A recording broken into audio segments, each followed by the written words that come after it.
Captain, Regent, Principal. Oh, what shall I call thee? The noble spark of bounty, the lifeblood of society. Call me your forecast, you whoresons. When you come drunk out of the tavern, 'tis I must manage the prank, or I'll not give a louse for the proceedings. I must let fly my civil fortunes, turn wild brain to maintain a company of villains, whom I love with my very soul and conscience. Our noble little forecast. You have bewitched me among you. I was as well given till I fell to be wicked. My grandsire had hope of me. I went all in black, swore but on Sundays never, came home drunk, but upon fasting nights to cleanse my stomach. Slid. Now I am quite altered. Let out oaths by the minute, sit up late till it be early, drink, drunk till I be sober. Here's a transformation. I was wont yet to pity the simple and leave them some money. But now I gull them without conscience, go without order, swear without number, gull without mercy, and drink without measure. I deny the last. However much you drink within measure. How prove you that, sir? Because the innkeepers never fill their pots. Perhaps that was well found out. All drunkards may lawfully say they drink within measure by that trick. And now, I'm put in mind of a trick. I ne'er saw you yet, but I was sure of money coming. You all know the possibilities of my hereafter fortunes, and the humour of my frolic grandsire, Sir Bounteous Progress. His death makes all possible to me. I shall have all when he has nothing, but now he has all, I shall have nothing. I think one mind runs through a million of them. They cannot abide to see us merry all the while they're above ground, and that makes so many laugh at their father's funerals. I know my grandsire has his will in a box, and has bequeathed all to me when he can carry nothing away. But if I should stand in need of £10 now, I should hang myself ere I should get it. But what's all this to the present? Since he has no will to do me good as long as he lives, by mine own will I'll do myself good before he dies. Oh, you are not ignorant, you true and necessary implements of mischief, that my grandsire, Sir Bounteous, keeps a house like his name, Bounteous, open to all comers.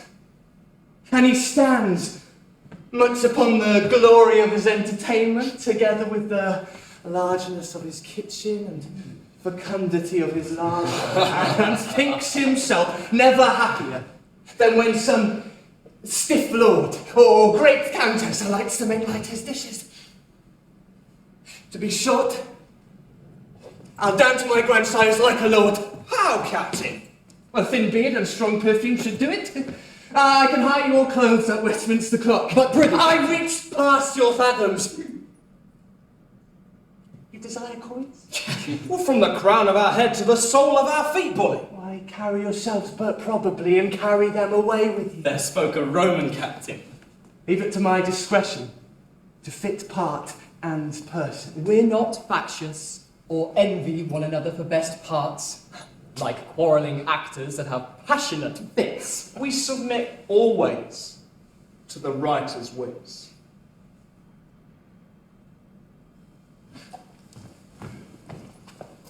Master Penitent, Master Foliowit.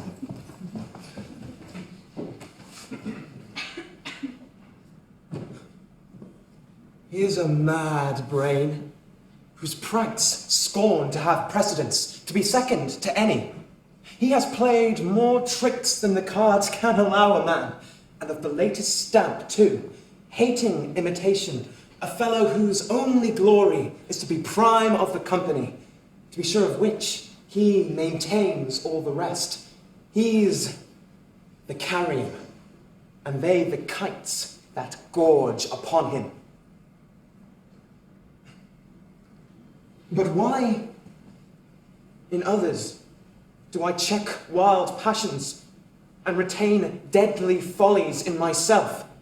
I tax his youth of common received riot, time's comic flashes and the fruits of blood, yet in myself soothe up adulterous motions, and such an appetite that I know damns me, yet willingly embrace it. Love to Harebrain's wife, over whose hours and pleasures her sick husband, with a fantastic but deserved suspicion, bestows his serious time in watch and ward. And therefore I'm constrained to use the means of one that knows no mean, a courtesan, one poison for another, whom her husband, without suspicion, innocently admits into her company. She, with tried art, corrupts and loosens her most constant powers, making her husband's jealousy more than half a whittle, before his face plotting his own abuse, to which himself gives aim, whilst the broad arrow with the forked head misses his brow but narrowly. See, here she comes, the close courtesan, whose mother is her ward. Master Penitent Brothel. My little pretty Lady Gulman. The news? The comfort? You're the fortunate man, sir. There once but opportunity, and she's wax of your own fashioning. She had wrought herself into the form of your love before my art set finger to her. Did our affections meet? Our thoughts keep time? So it should seem, by the music. The only jar is the grumbling bass viol, her husband. Oh, sigh not, Master Penitent. Trust the managing of the business with me. 'Tis for my credit now to see it well finished. If I do you no good, sir, you shall give me no money. Oh, I am arrived at the court of conscience. A fair-dealing courtesan. Oh, wondrous times. Honesty is removed to the commonplace. Farewell, lady. How now, daughter? Oh, a news, mother. A token from thy keeper, who maintains thee. Oh, from Sir Bounteous Progress. He's my keeper indeed. But there's many a piece of venison stolen that my keeper knows nothing of. There's no park kept so warily but loses flesh one time or other. In common reason, one keeper cannot be enough for so proud a park as a woman. Hold thee there, girl. Oh, fear not me, mother. Every part of the world shoots up daily into more subtlety. The very spider weaves her coils of more art and cunning to entrap the fly. The shallow ploughman can distinguish now twixt simple truth and a dissembling brow. For it does behove us then that live by sleight to have our wits wound up to their stretched height. 15 times I have sold thy virginity to make up a dowry for thy marriage. And yet, there's virginity enough for old Sir Bounteous still. He'll be all his lifetime in taking it, and still be as far to seek when he is done. The sums I have told upon thy pillow. I shall once see those golden days again. No, 15. All thy maidenheads are not gone. The Italian is not served yet, nor the French. The British men come for a dozen at once, they engross all the market. My girl, 'tis nothing but a politic conveyance, a sincere carriage, a religious eyebrow that throws their charms over the worldling's senses. And when thou spiest a fool that truly pities the false springs of thine eyes, and honourably dotes upon thy love, if he be rich, set him by for a husband. Be wisely tempered and learn this, my wench. Who gets the opinion for a virtuous name may sin at pleasure, and ne'er think of shame. Mother, I am too deep a scholar grown to learn my first rules now. I say no more. Peace, hark, 2 elder brothers, remove thyself. A fair hour, sweet lady. Good morrow, gentlemen. Master Possibility. Master Innersay. Where's the sweet little lady, your daughter? E'en at her book, sir. So religious. 'Tis no new motion, she has took it from an infant. Maybe deserve a sight of her, fair lady. Upon condition you shall promise me, gentlemen, to avoid all profane talk, indecent phrases, and lascivious courtings, which I know my daughter would sooner die than endure. I am contented your suit shall be granted.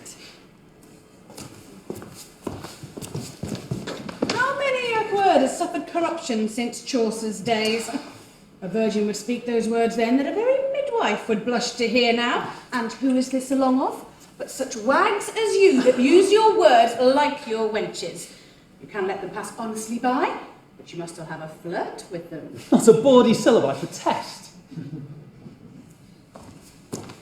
Syllable was well placed there, for indeed your one syllables are your bawdiest ones. Prick that down now.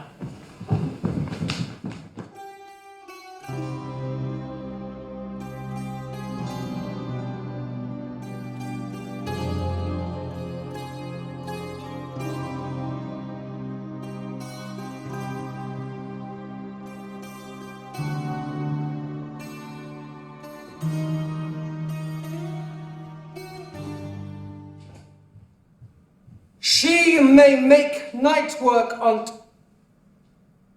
'Twas well bethought. Ye cats and courtesans stroll most of the night. Her friend may be received and conveyed forthnightly. I'll be at charge for watch and ward of faith. And here he comes.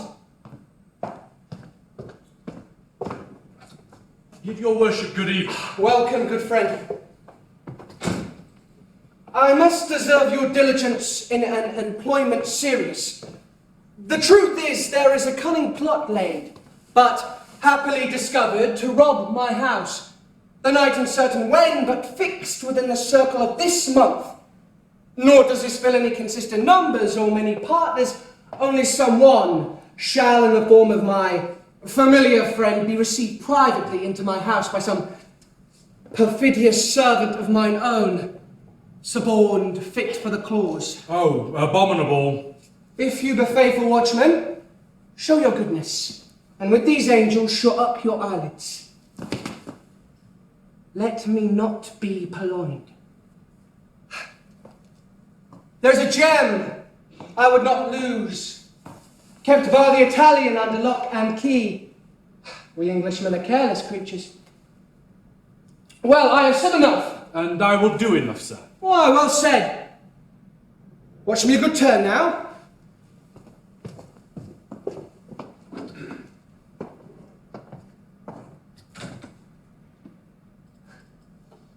Rise, villainy, with the lark. Why? 'Tis prevented. Or steal it by with the leather-winged bat, the evening cannot save it. Peace.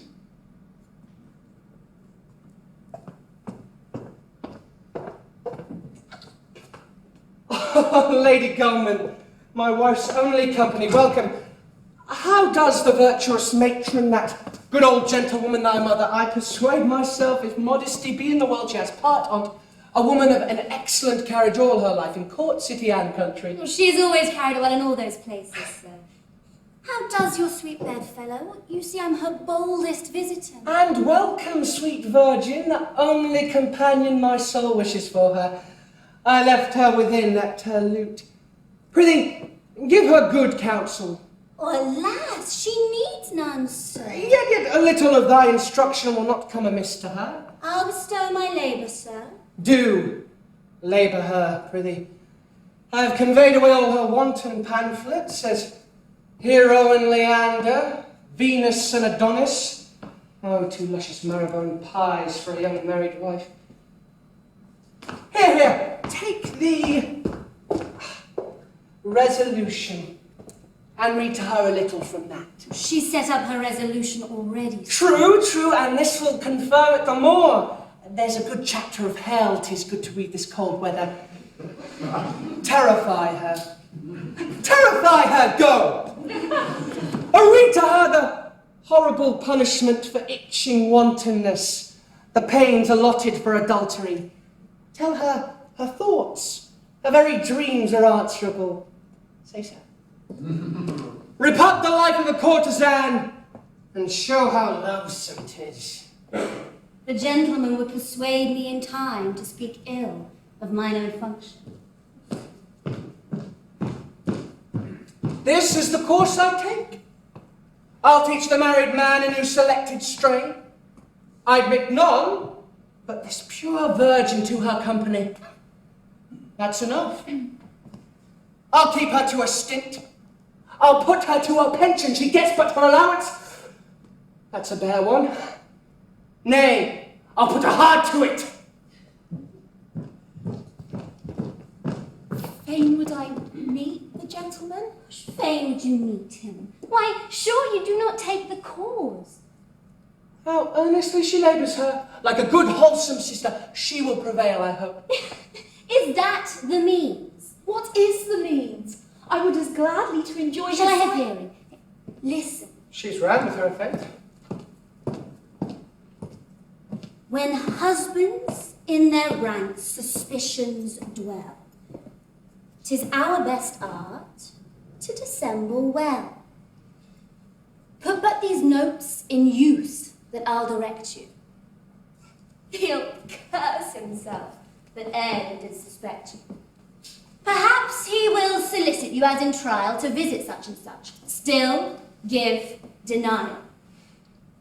Let no persuasions sway you, they are but fetches set to betray you. Seem in his sight to endure the sight of no man, put by all kisses till you kiss in common. Neglect all entertain. If he bring in strangers, keep you your chamber, be not seen. If he chance steal upon you, let him find some book lie open gainst an unchaste mind and coated scriptures.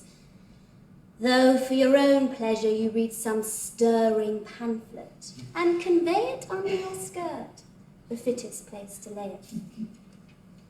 This is the course, my wench, t'enjoy thy wishes.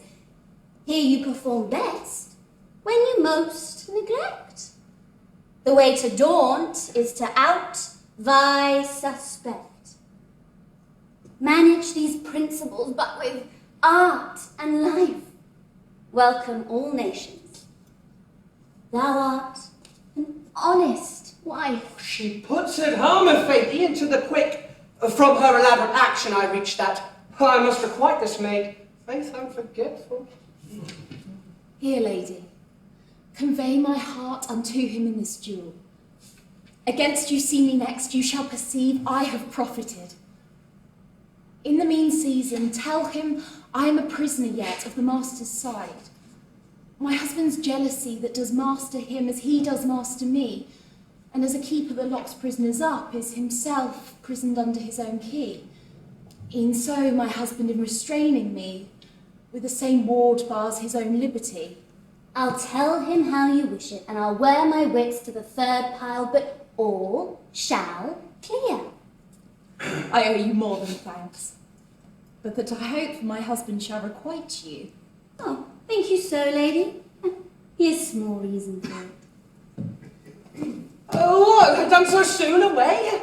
To it again, good wench, to it again. Leave her not so. Faith, I am weary, sir. I cannot draw from her strict opinion with all the arguments that sense can frame. No, let me come. Fie, wife, you must consent. What opinion is? Let's hear. Fondly and willfully she retains the thought that every sin is damned.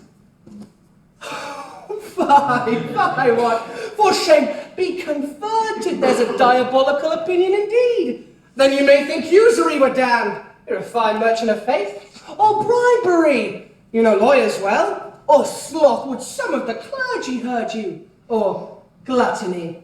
You're not worthy to dine at an alderman's table.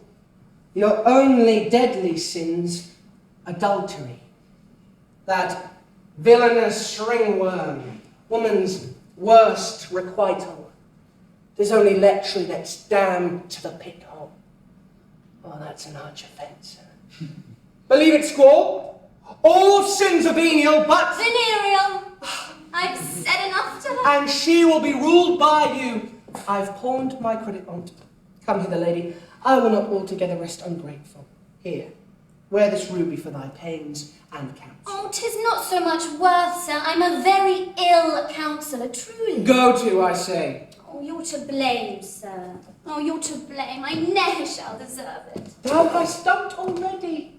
Farewell, sweet virgin. Prithee, let's see thee oftener.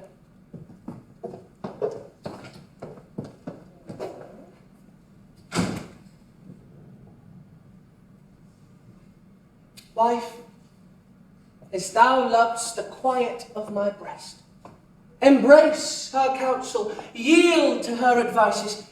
Thou wilt find some comfort in them in the end. Thou'lt feel an alteration. Prithee, think on't. Mine eyes can scarce refrain. Keep in your due, sir, lest when you would, you want it. I've pawned my credit on't. Didst thou know the sweet fruit once, thou'dst never let it go? 'Tis that I strive to get.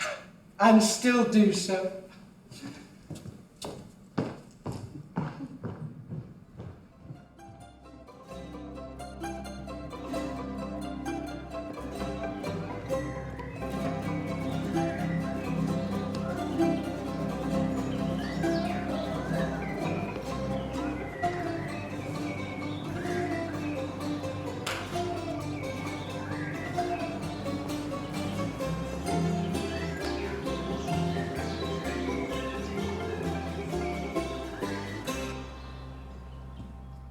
Cry your worship heartily mercy, sir. How now, linen stockings? Whose footman art thou? Pray, can your worship tell me if my lord be come in yet? Thy lord?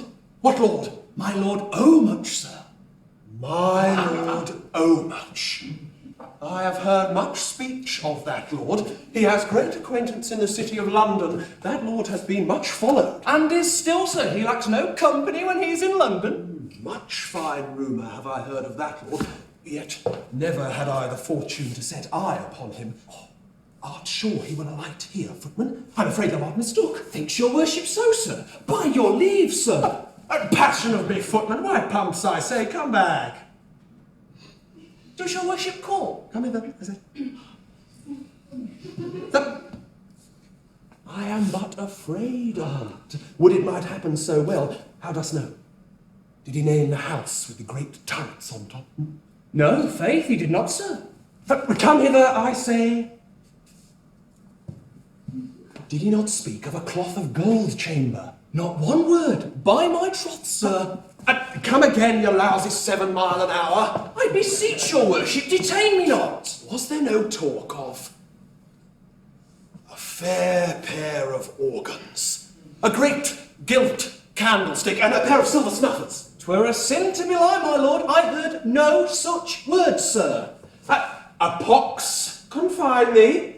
Come again. Your lordship will undo me, sir. Was there no talk of a long dining room, huge kitchen, lavish meat, and a broad dresser board? I have a greater stomach to that indeed, sir. But no, sir. Whom did he name? Why, one Sir Bounteous Progress, sir.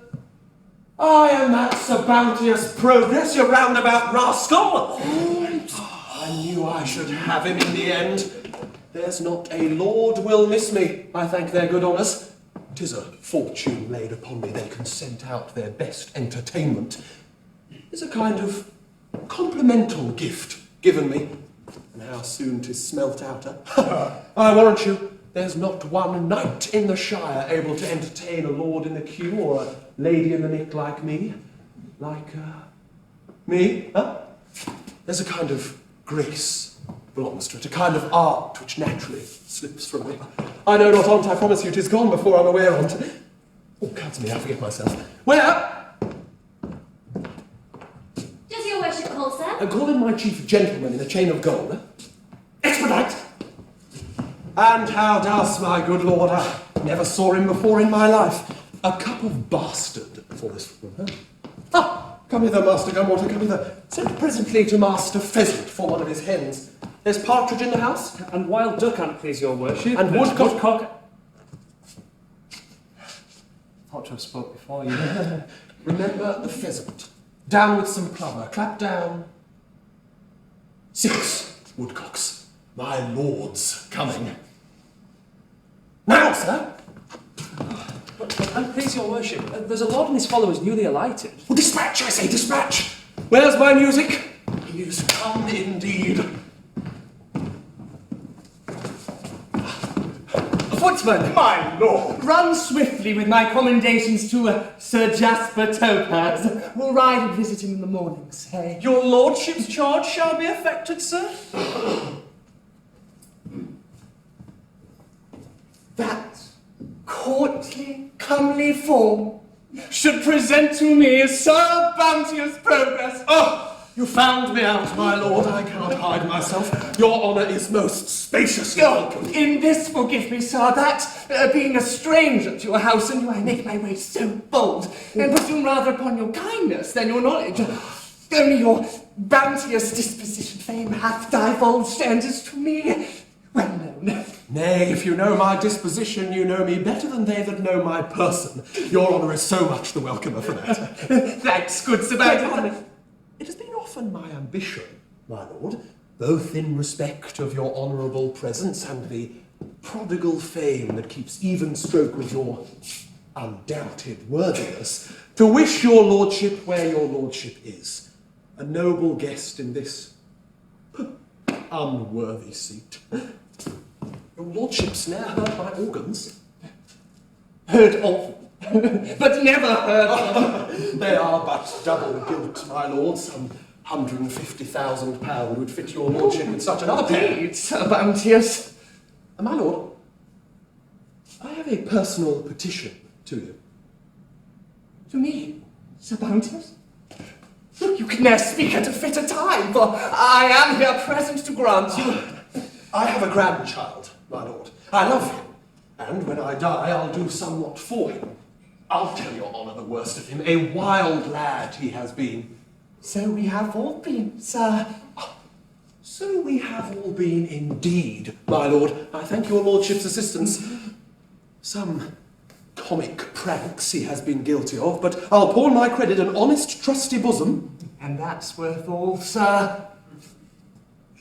And that's worth all indeed, my lord, for he's like to have all when I die. His chin has no more prickles yet than a midwife's. There's great hope of his wit, his hair's so long a-coming. Shall I be bold, with your honour, to prefer this aforesaid Ganymede to hold a plate under your lordship's cup? Sir, you wrong both his worth and your bounty, if you call that both.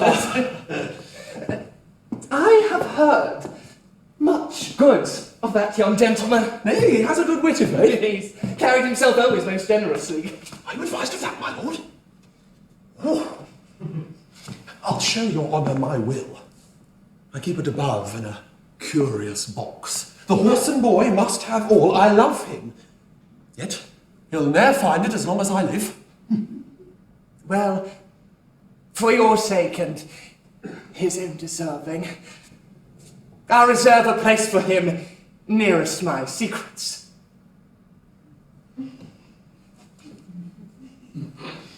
I understand, your good lordship, you'll make him your secretary? My music, give my lord a taste of his welcome.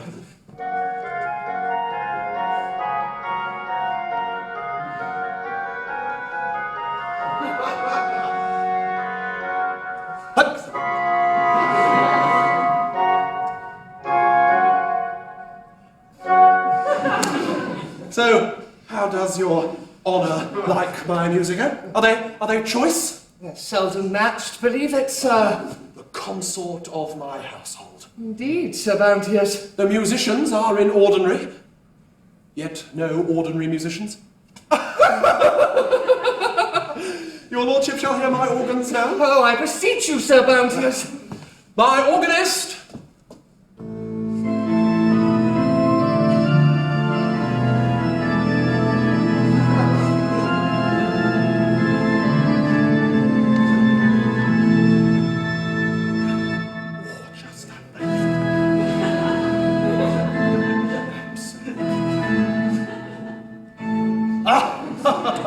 So, how does your honour relish my organ? Very proud air, your faith, sir. I could hear this music all day long. Oh, marry, sir, welcome again. A merry day amongst friends being spent is better than gold saved. Attend, attend.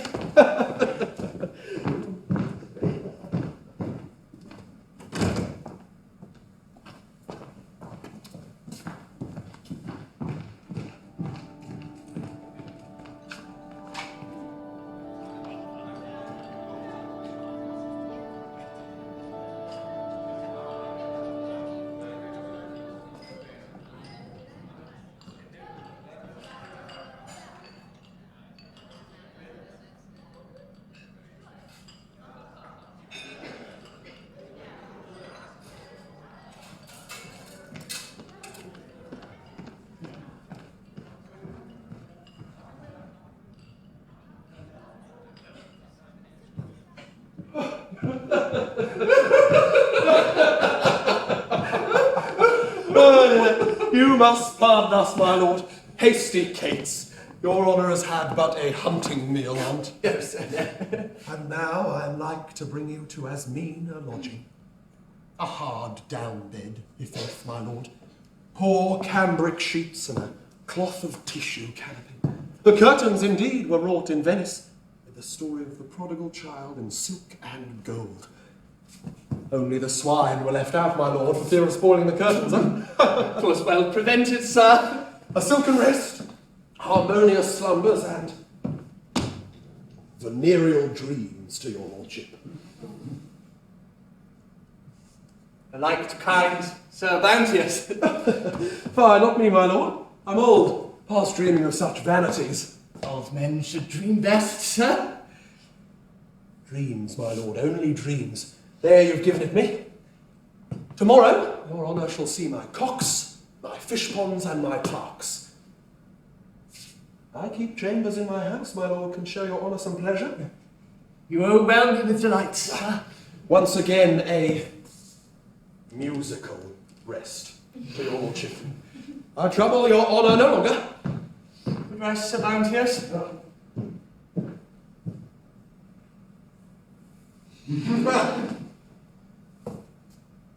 So,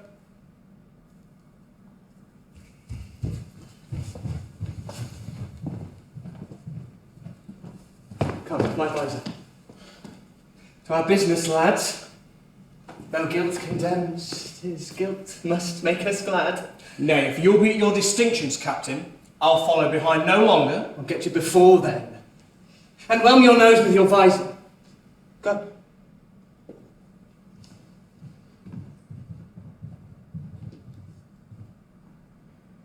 Now, grandsire, you that keep me at hard meat and hold me out at the gun's end, I'll fit you. Under his lordship's leave, all must be mine. He and his will confesses. What I take then is but a borrowing of so much beforehand.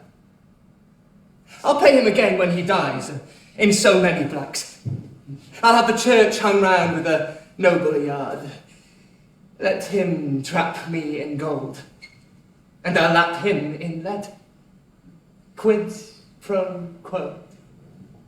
I must look none of his money in the face, forsooth, until his face not be worth looking at. Tut, lads. Let sires and grandsires keep us low. We must live when they're flesh as well as when they're dust.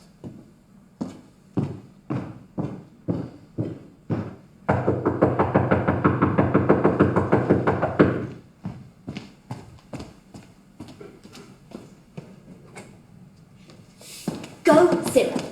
Run presently to Master Penitent Brothel. Wake him up. I know he cannot sleep for sighing. Tell him I've happily bethought a mean to make his purpose prosper in each limb, which only rests to be assured by him. Make haste. I know he thirsts for it. It shall be all my care and pains.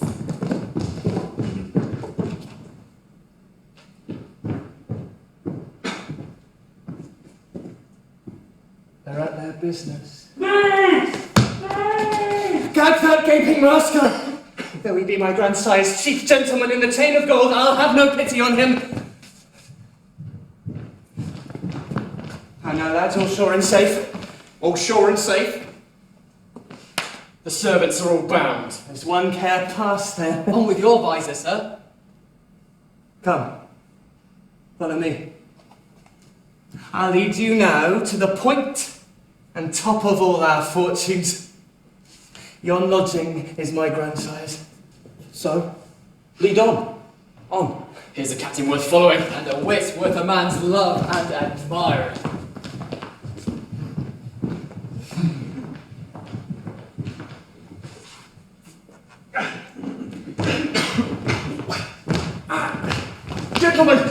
Gentlemen, if you be kind. Gentlemen, what countrymen are you, pray? Lincolnshire men, sir. Oh, I am glad of that, i' faith. Oh, and why should you be glad of that, sir? The honestest thieves come out of Lincolnshire. The kindest natured gentlemen. They rob a man with conscience. They have a feeling of what they go about and steal with tears in their eyes. Pitiful gentlemen. Money, sir. We come for money. Is that all you come for? What a fool was I to lend out all my money t'other day. Alas, good gentlemen, what shift shall I make for you? Pray, come again another time. Tut, sir, money! So loud, sir. You are too shrill, a gentleman. There's a lord that lies in my house. I would not for the world his honour should be disquieted. Who? My lord Omach, sir? Oh, we have taken order with him beforehand. He lies bound in his bed and all his followers. Who? My lord? Bound? My lord? What did you mean to bind my lord?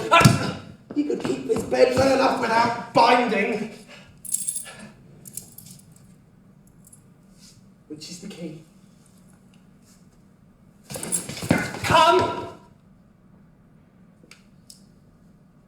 I perceive you are no true Lincolnshire spirits after all. You come rather out of Bedfordshire. We cannot lie quiet in our beds for you. So take enough, my masters. My name's Sir Bounteous. A merry world, i' faith. What knight but I keep open house at midnight, eh? Away now. Seize upon him, bind him. Is this your court of equity? Why should I be bound for mine own money? But come, bind me. I have need on't. I have been too liberal tonight. Keep in my hands, nay, as hard as you list. I'm too good to bear my lord company. You've watched your time, my masters. You deserved so well, I bid you all to dinner tomorrow night.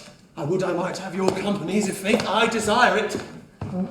Oh, sir. Pray, meddle not with my organs to put them out of tune. Oh, no, sir.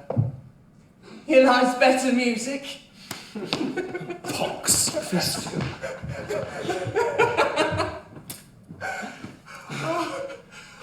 Why, thank you, good grandsire.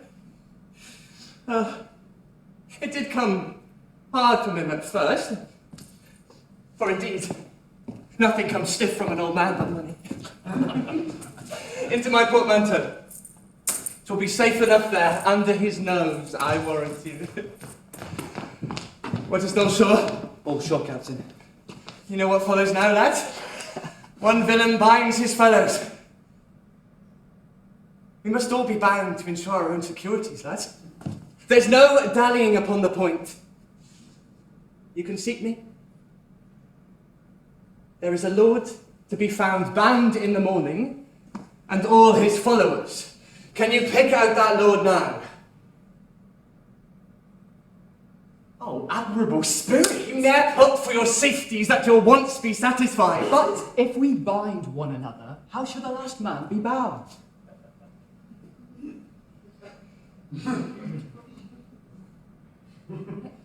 Poxont!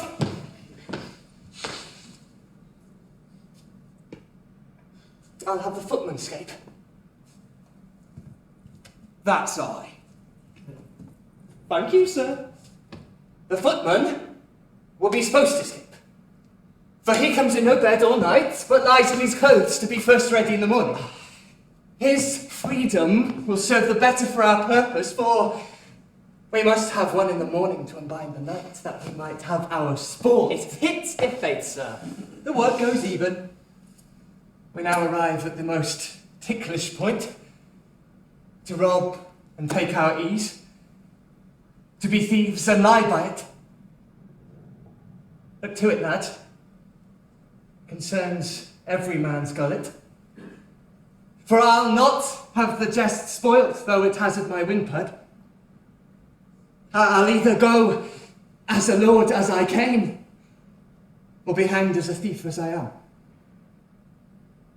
And that's my resolution. Troth. A match, Captain. On all hands. On all hands. On all hands.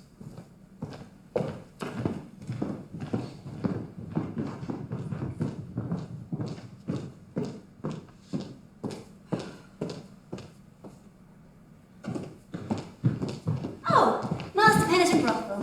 What is't, sweet Lady Gulman, that so seizes on thee with admiration and rapture? A thought, a trick, sir, to make you especially happy. And yet I myself will win by it. I would embrace that lady with such courage I would not leave you on the losing hand.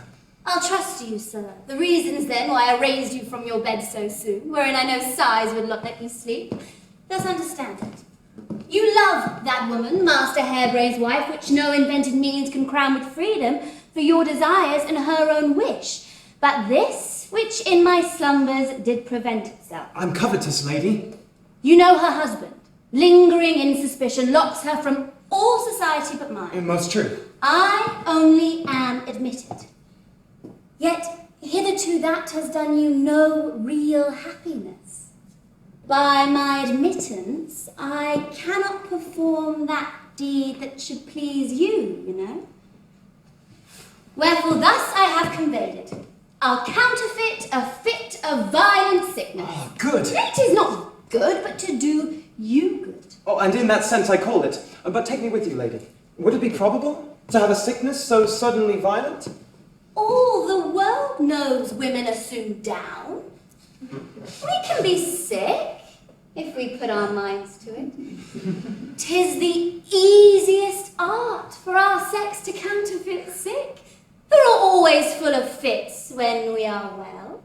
For since we were made for a weak, imperfect creature, we fit that best that we are made for.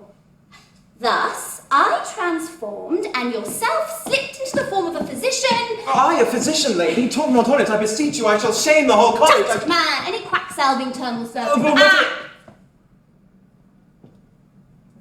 I am pitifully haunted by a brace of elder brothers, newly perfumed in the first of their fortunes. We shall see how forward their purses will be to the pleasing of my palate and restoring of my health. Spare them not, for they are good, plump, fleshly asses and may well enough bear it. Let amber, gold, and dissolved pearl be your common ingredients, and say that you cannot compose a medicine without them. Put but this cunningly into practice. It shall be a sufficient recompense for all my pains in your love, and I promise the ready means to make Mistress Harebrain's way by the visiting of me to your mutual desired comfort. I applaud thee, kiss thee, and will constantly embrace it.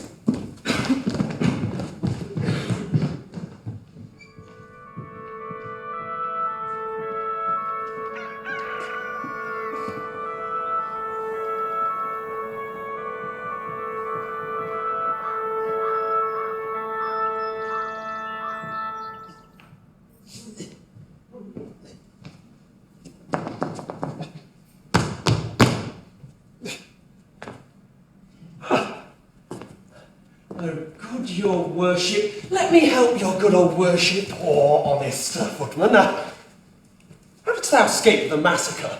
E'en by miracle. Oh, I think so. And lying in my clothes, sir. I would I had lain in my clothes too, footman, so I had escaped them too. I would have risen like a beggar then. And so I do now, till more money comes in. Oh, but nothing afflicts me so much as that the barbarous villains should lay violence upon my lord. So, 'tis well. Thank thee. Run to thy fellows, undo them. Alas, if my lord should miscarry, they're unbound already, sir. They have no occupation but to sleep, feed, and fart. If I be not ashamed to look my lord in the face, I am a Saracen.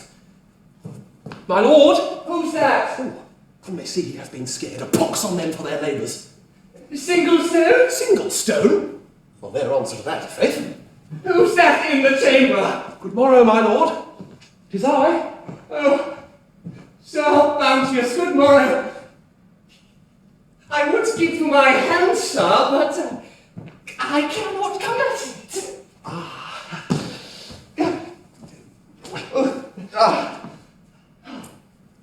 Is this the courtesy of the country, Sir Bounteous? Your lordship grieves me more than all my loss. 'Tis the unnaturalest sight that can be found to see a gentleman hard bound. Trust me, Sir Bounteous. I thought you had been better beloved, but I see you have enemies, sir, and your friends fare the worse for them. I ne'er lay harder in a bed of down, and I have had a mad night's rest, Doctor. Can you not guess what there should be, Sir Bounteous? Faith, Lincolnshire men, my lord. How? Fie, believe it not, sir. These lie not far off, I warrant you. Think you so, my lord? Some that used to frequent your house and are familiar with all its passages. Oh, this is the penalty of keeping open house, my lord, that makes so many shut their doors about dinner time. They were resolute villains. I told them what I was, gave them my honourable word I would not disclose them. Saucy, unmannerly villains. And think you they would trust me upon my word? They would not. Forsooth, no. Oh, they told me that Lord's promises were mortal, and commonly died within half an hour of them being spoken. And though I were a lord, I must enter into bonds. Insupportable rascal! Troth, Sir Bounteous, sir, I fear you fared the worse for my coming hither. By the mass, my lord, I fear your lordship fared the worse. Say, pity not me, sir. Is not your honour sore about the brawn of the arm? A murrain neat them I feel it. About this place, sir? You feel as it were a twinge, my lord. In a twinge, you might say, sir. Pox cripple them for that twinge I feel too. But that place which disturbs me most lies here. Oh, about the wrist. A kind of tumid numbness. You say true, sir. The reason for that, my lord, is the pulses had no play. So I guessed it. The mischief swell them, for I feel that too. Sled, here is a house, haunted indeed.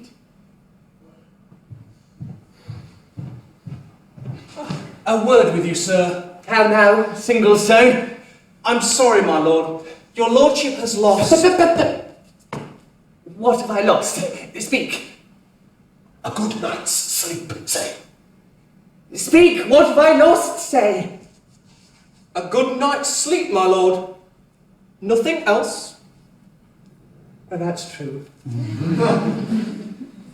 Come, my clothes. My lord's clothes, his honour's rising.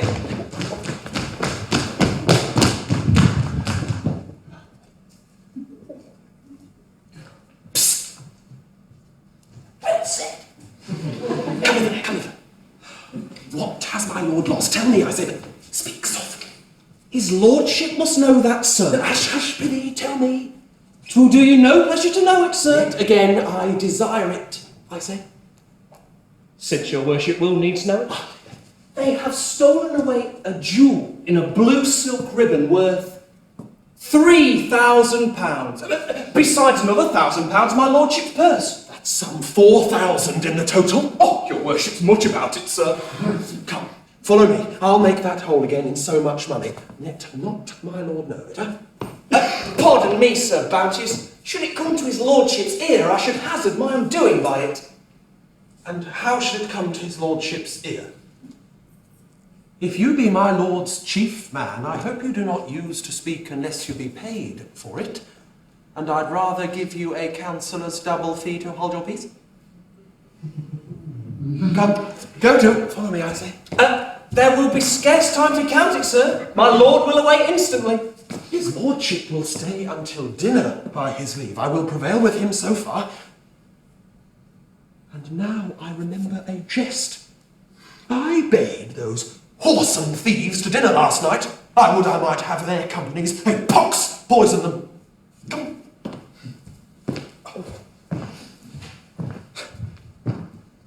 You're like to have no other guests, Sir Bounteous. If you have none but us, I'll give you that gift, if faith.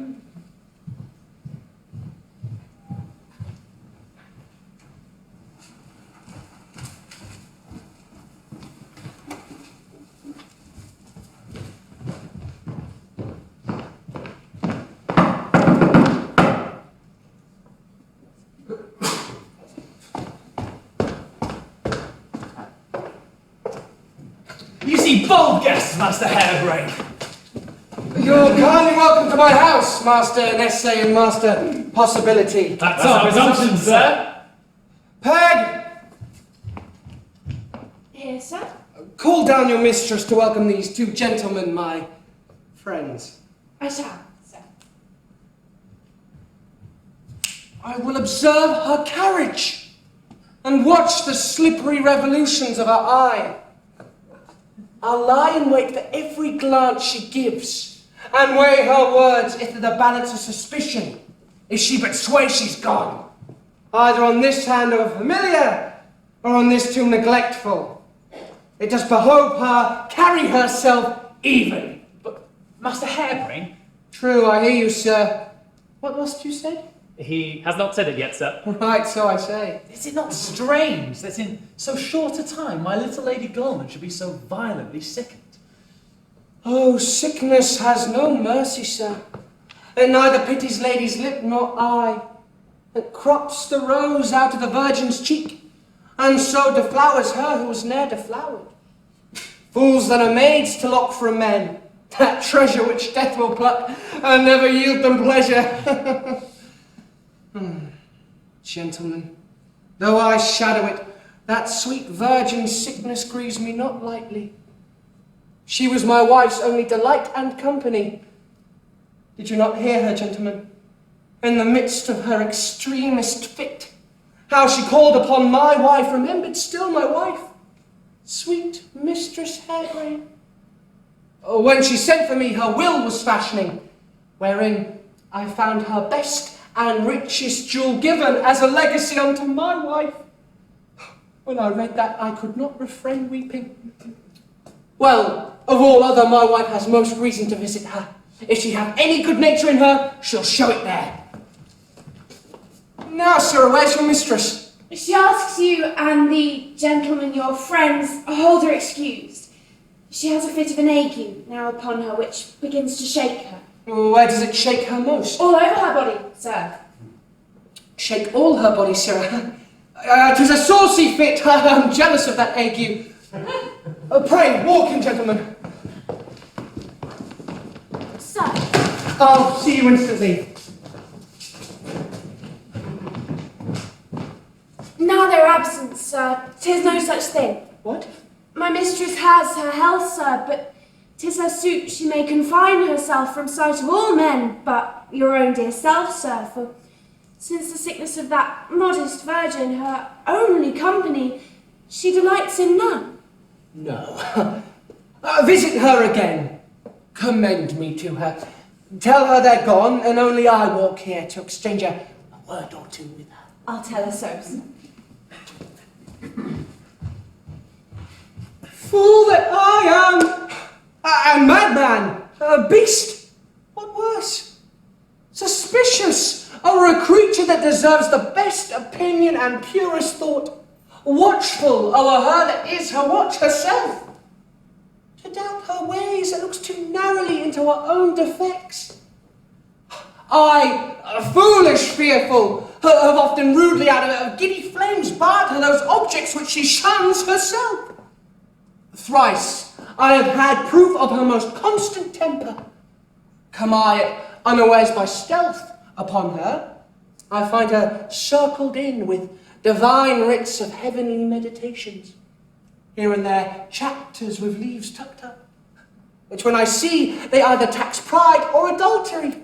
Oh, let me curse myself that could be jealous of her whose mind no sin can make rebellious. And here the unmatched comes. Now, wife, they're gone, if faith. No. Oh, see how faithful it is. Will you not credit me? They're gone, if faith. What? Think you I'll betray you? Come. Well done.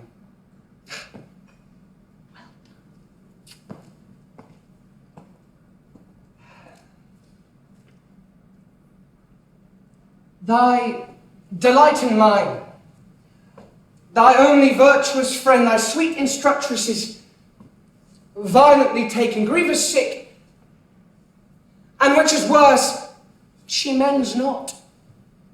Her friends are sorry for that, sir. She still calls upon thee, poor soul, remembers thee still, thy name whirls in her breath. Where's sweet Mistress Hairbrain, say she? Alas, good soul. She made me weep thrice.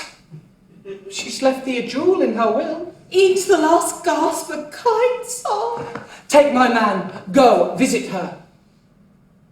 Pray, pardon me, sir. Alas, my visitation cannot help her. Oh, yet the kindness of the thing, wife. Still she holds the same rare temper. Take my man, I say. If I did purpose going, I would not take your man. No, thy reason.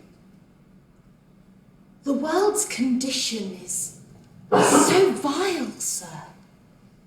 'Tis apt to judge the worst of those deserve not.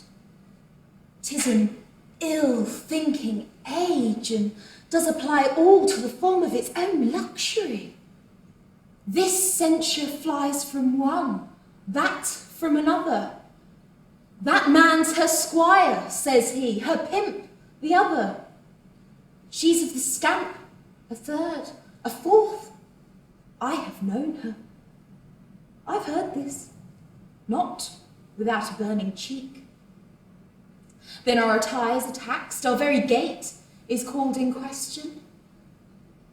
Whereas a husband's presence scatters such thoughts, and makes them sink for fear into the hearts that breathe them. Nay, surely if I went, sir, I would entreat your company. Mine, prithee wife, I have been there already. That's all to one. Although you take me back to the door, sir, I would entreat no farther. Thou art such a wife. Why, I will take thee thither then, but not go up, I swear. If faith you shall not, I do not desire it, sir. Why then, content. Give me your hand. You will do so, sir? Why? There's my lip. I shall. Why then I go, sir. With me or no man. Incomparable. Such a woman.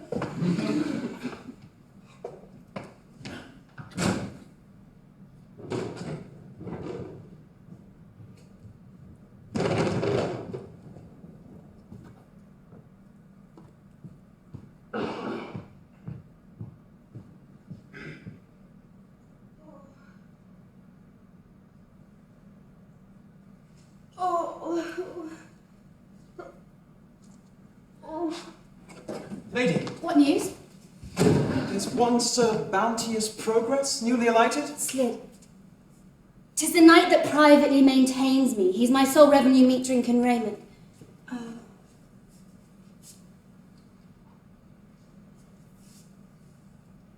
My good physician. Work upon him. I'm weak. Enough. why, where is my lady? My plump, soft, delicate creature. Would you visit, sir? Visit? Who? What are you with the plague in your mouth? A physician, sir. Oh, so bounteous. How now? How art thou? Oh, sweet. So bounteous. Passion of me, what an alteration's here.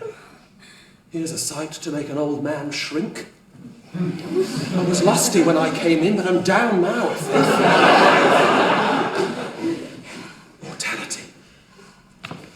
This puts me in mind of a hole 7 foot deep. My grave. My grave. My grave. Psst! Master Doctor! A word, sir, a word! 'Tis not the plague, is it? The plague, sir? No. Oh, good. Never asks whether it be the pox or no, and of the two, that have been more likely. How now, my wench? How art thou? Oh, weak night.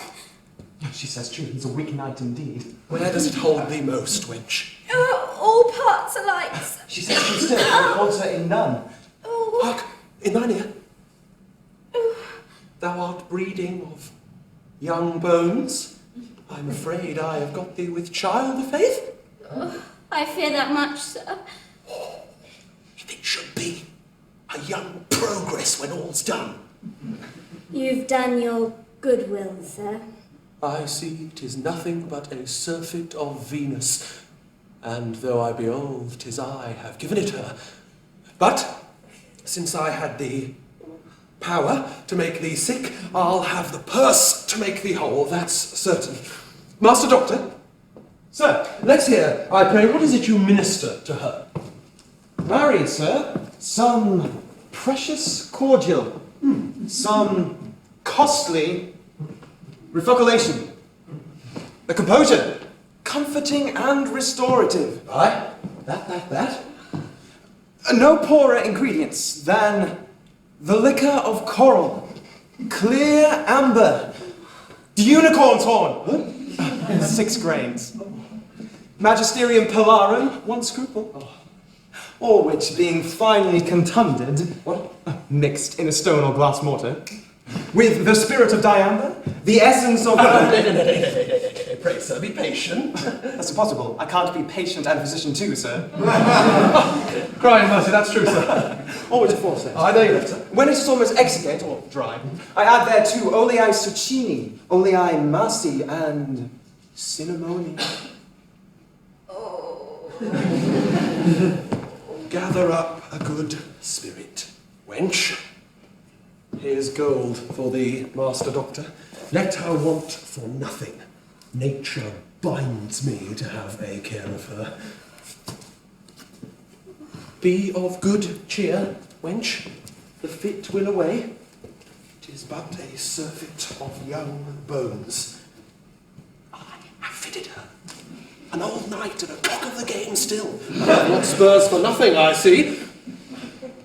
Let her lack nothing, Master Doctor.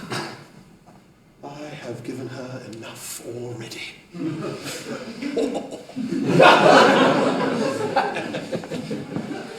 A young progressor.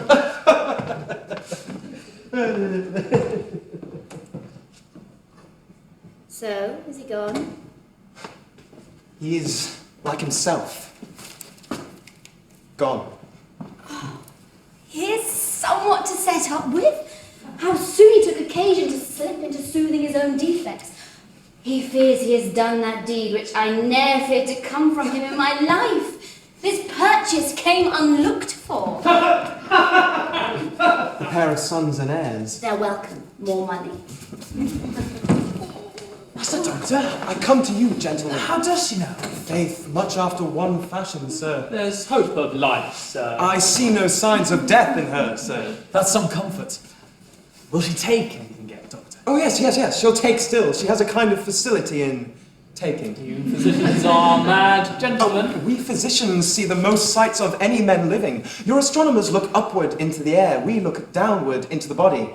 And indeed, we have power both upward and downward. That you have the face, sir. Lady, how cheer you now? The same woman still. That's not good. Little alteration. Oh, fine gentlemen, you have been too lavish. Talk nothing of it, lady. Thy health's worth $1 million. Here, Master Doctor, spare for no cost. Look what you find there, sir. What do you mean, gentlemen? Oh, put up. Oh, you see I am down, cannot strive with you. I would rule you else. Oh, you have me at advantage. But if I live, I'll requite it deeply. Tut, if it come to that once, we'll requite ourselves well enough. Mistress Harebrain, lady, is setting forth to visit you. Oh. There, struck the minute that brings forth the birth of all my joys and wishes. But see the jar now. How shall I rid these from her? Pray, gentlemen, stay not above an hour from my sight. But We are not going, lady. subtly brought about, yet 'twill not do. They'll stick by it. A word with you, gentlemen. Master Doctor. She wants but settling of her sense with rest. 1 hour's sleep, gentlemen, would set all parts in tune. He speaks true in faith. Get her to sleep, Master Doctor. We'll sit here and watch by her. Hell's angels watch you. No art can prevail with them.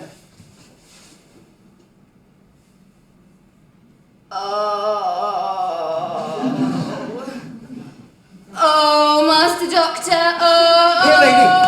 Master Doctor, your physics work. Lend me your hand. Here, lady. Farewell, sweet lady. And you, Master Doctor.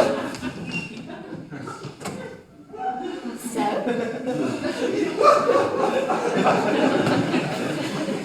Let me admire thee. The wit of man wanes and decreases soon, but women's wit is ever at full moon.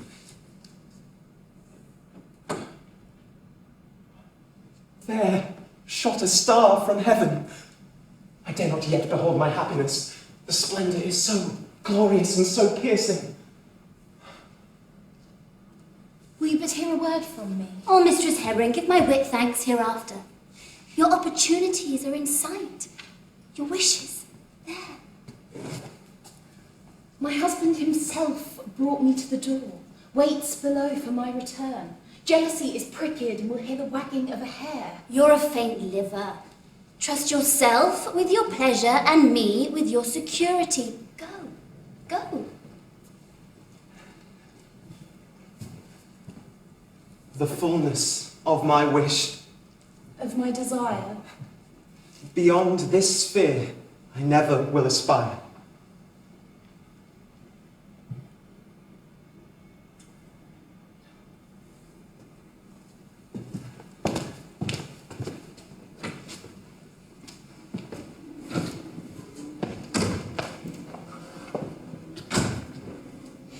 I'll listen. Now the flesh draws nigh her end. At such a time, women exchange their secrets and ransack the close corners of their hearts. What many years hath whelmed, this hour imparts. Oh. Oh. Oh.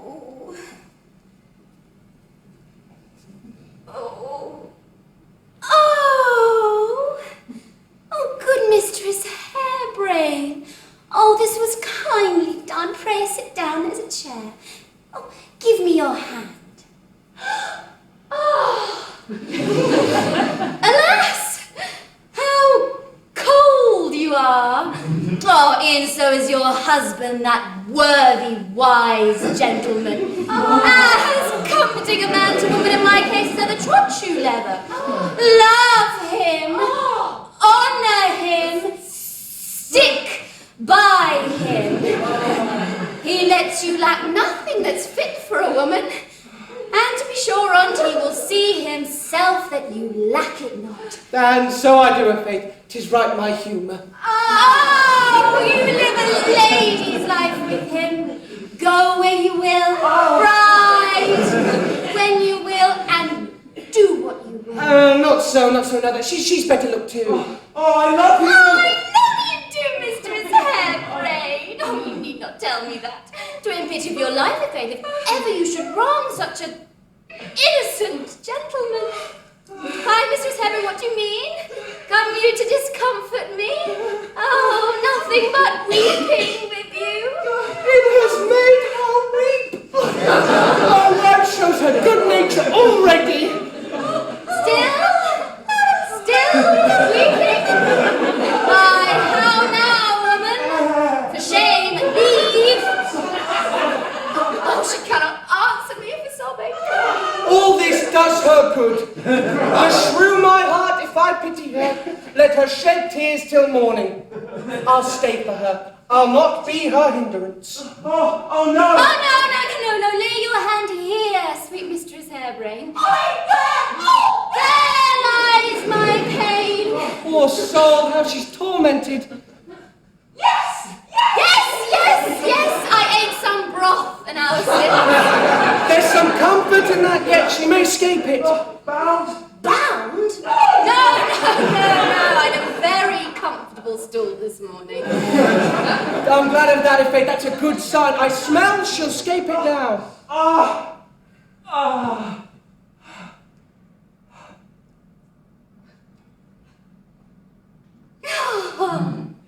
Will you be going then? Fall back, she's coming. Oh, thanks, Mistress Hairbrain. Pray, commend me to the good gentleman, your husband. And to my Uncle Winchcombe, and to my Aunt Lipsal, and to my cousin Stop, and to my cousin Lickit, and to my cousin Horseman.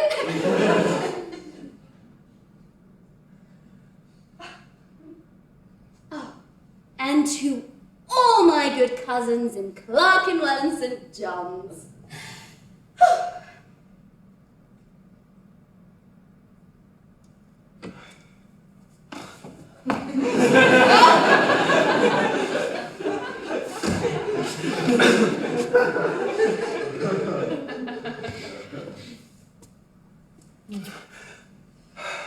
In 3 days' end, my husband takes a journey. Oh, thence I derive a second meeting?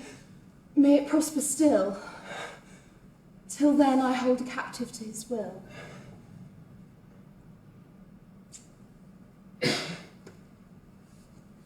Once again, health, rest, and strength for thee, sweet lady. Farewell, you witty squaw.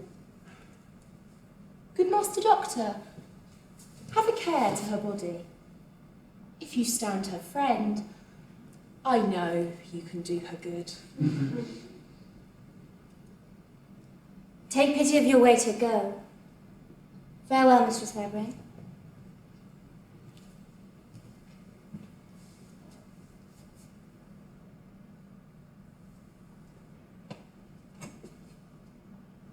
Welcome, sweet wife. A light upon my lip. Never was hours spent better. Why, were you within hearing, sir? Aye, that I was, a faith. To my great comfort. I deceived you there, wife. Oh, I do entreat thee, nay, conjure thee, upon thy love, or what can more be said, oftener to visit this sick, virtuous maid.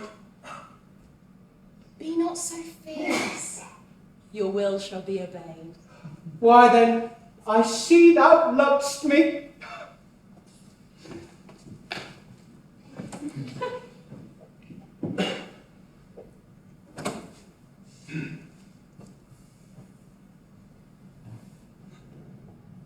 Art of ladies.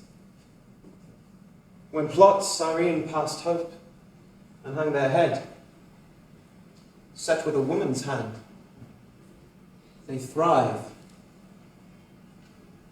and spread.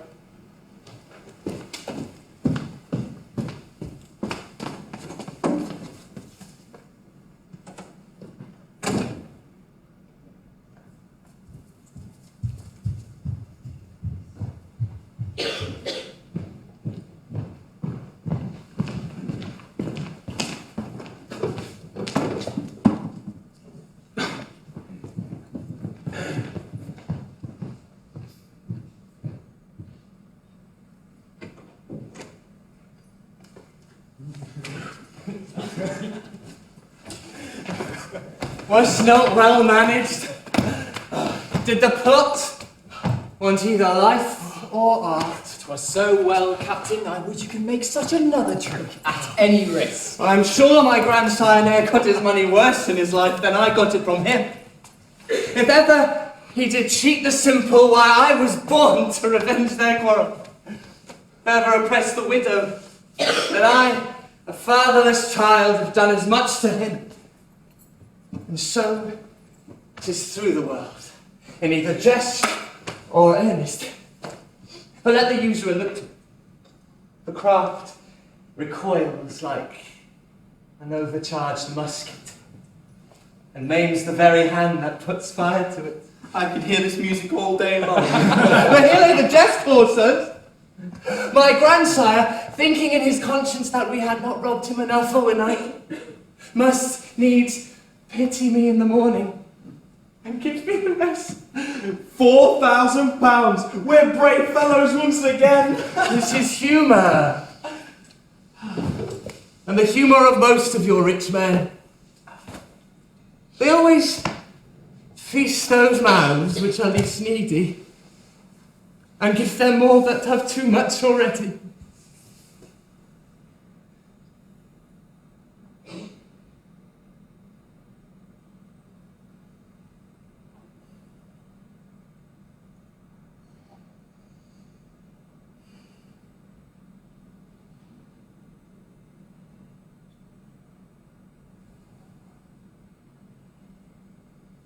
A cold fit comes over my memory. What's that, sir? Is it for certain that my grandsire keeps a whore, a queen? Aye, that's too true, sir. So much the more preposterous for me. I shall hop shorter by that trick. She carries away a third of his estate at least. For I have known a vicious old thought-acting father, damned only in his dreams, thirsting for gain, and his best parts hung down their heads for shame, while his blanched harlots dispossess his son and make the pox his heir. 'Twas gravely done. Or the policy that I could use. I could not get her name, but the manner of her coming was described to me. How is the manner, prithee? Marry, sir, she comes most commonly coached. Most commonly coached indeed, for coaches are as common nowadays as some that ride in them. She comes most commonly coached. True, there I left, sir. Guarded with the trio of pimps, alighting, she's privately received by Master Gunwater, my grandsire's chief gentleman in the chain of gold. That he should live to be a panda and yet look upon his chain and his velvet jacket. Then is your grandsire whispered in the ear, the key given in the Italian fashion, backward. She secretly conveyed into his closet, there remaining till either a miracle stirs him, or he send down for some potion to enable his performance. Here's my note. I have it. How now, sir? Give me scope and hear me. I have begot that means that will both furnish us and make that whore dwindle in his conceit. That were a double happiness, to put us into money and her out of his favour. And all at one dealing. I long to see that hand played. And thou shalt see it quickly, of faith. Lieutenant, step behind yon hanging. If I mistook not at mine entrance, there hangs a gentlewoman's gown. Bring this way. Do it cunningly now, 'tis a friend's house, and I'd use it so. What will you do now, sir? Well, thou shalt see a woman quickly made up here. But that's against nature, Captain. They're always long in the making ready. Well, and is not most they do against nature, I prithee?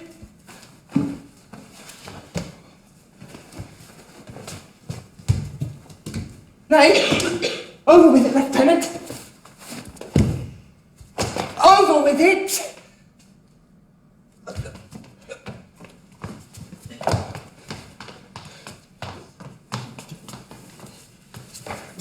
Ever where you live, put a woman's clothes over her head. Cupid plays best at blind man buff. You shall always have your will maintenance. I love mad tricks as well as you.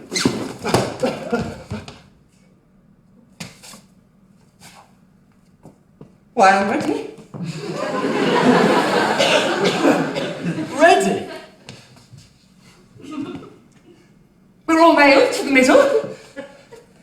Mankind from the beaver to the bum. 'Tis an Amazonian time, for you shall shortly have women tread their husbands. We'll be in fashion to a hair and become all with probability. The most musty-visaged critic shall not object against me. Nay, I'll give thee thy due, even behind thy back. Thou art as mad a piece of clay. Clay? Dost call thy captain clay? Well, indeed. Clay was made to stop hold. That's true. Well, what did not I say would see a woman quickly made up here? Why, here's a woman made as a man would wish to have her.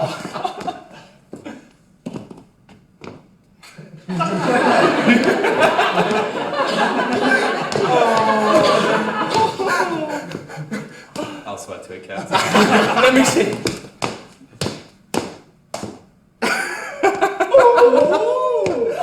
Oh, where can I choose 2 or 3 for pimps now? Well, I cannot choose a miss amongst you all. That's the best part. Well, as I am a queen, you had best take care of me and guard me sure. 'Tis a monkey-tailed age. Life, you shall see half a dozen blithe fellows surprise me, carry me away with a pair of oars and put in at Putney. Fear not us, Captain, for there's none here that can fight for a hall, as well as some inns of corn. We have the odds on our sides, lads. Art and wit make even wise men fools. Well then, Sir Bounteous, I find myself more than nimbler to serve you in the same style again. Why then, lads, set forward.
Read that place again.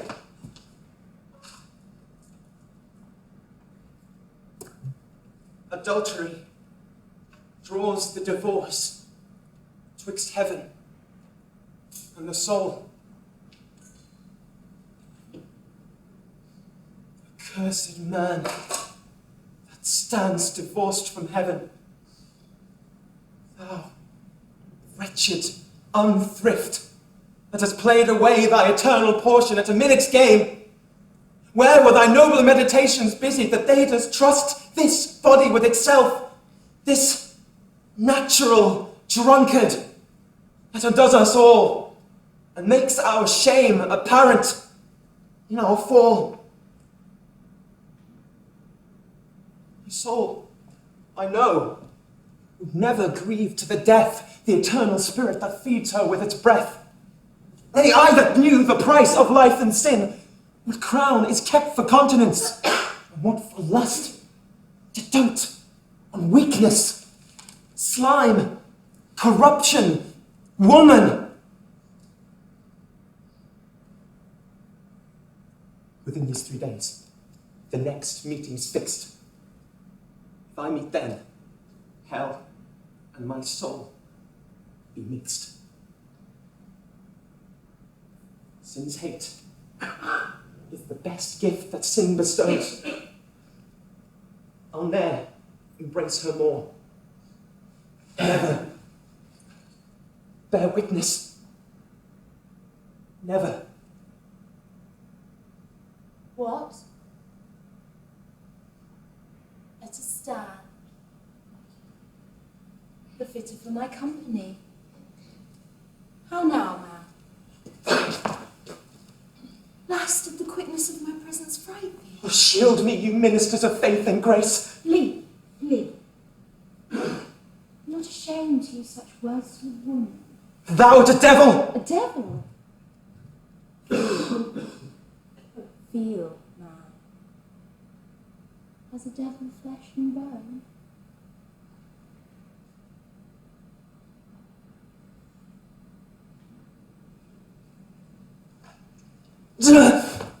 I do conjure thee by that dreadful power to The depart. man has a delight to make me tremble. Are these the fruits of thy adventurous love? Was I enticed for this? To be so soon rejected? Come, what has changed thee so? Delight? Away. Remember. Leave my sight. Have I this meeting brought with cunning, which when I come, I find me shunning? Rouse thy amorous thoughts and twine me. On my interests, I resign thee. Shall we let slip this mutual hour that comes so seldom in our power?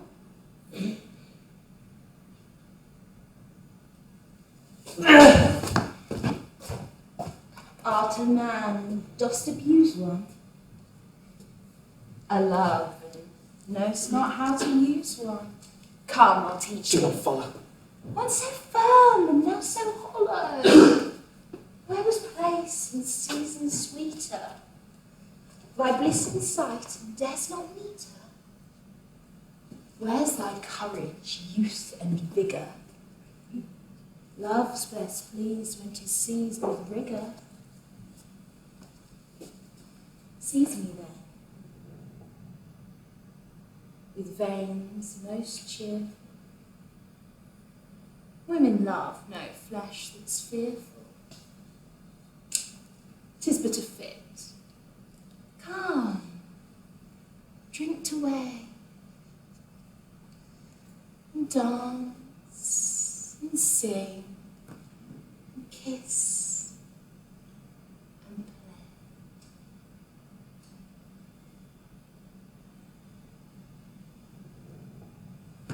play. Torment me not, devil! I do conjure thee, once again by that soul-quaking thunder to depart, and leave this chamber freed for thy damned art.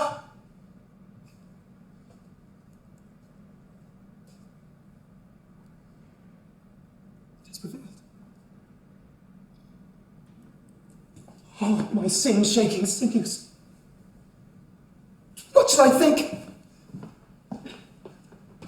Beatrice! Why, Beatrice! Sir, how now? What has disturbed you, sir? A fit. A qualm. Is Mistress Harebrain gone? Who, sir? Mistress Harebrain? Is she gone, I say? Gone? Why, she was never here yet. No. Why, no, sir. Art sure on it. Sure on it. If I be sure, I breathe and am myself. I like it not. Where kept'st thou? In the next room, sir. Why she struck by thee, woman? Which make one mad, sir. That a gentlewoman should steal by me and I not hear her. I will be satisfied, although to hazard. What though a husband meet me? I am honest. When men's intents are wicked, their guilt haunts them. But when they're just, they're armed, and nothing daunts them. What strange humour call you this? He dreams of women with both his eyes broad open.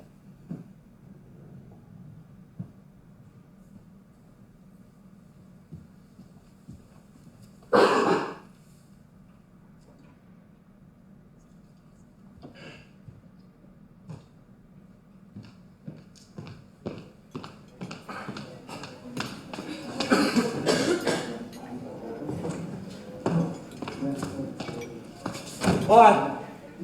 How now, Master Gunwater, what's the news with your haste? I have a thing to tell your worship. Why, please tell me. Speak, man. 'Tis a thing made fit for your ear, sir. Oh, now I begin to taste you. Is she come? She's come, sir. Recovered? Yes? Well and sound again? Completely. Here, take this key. You know what duties belong to it. Give order for my potion. Go. Let there be a good fire made in the matted chamber. Do you hear, sir? I know my office, sir.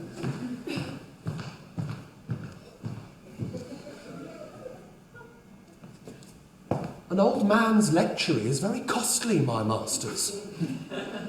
There's much cookery belongs to it.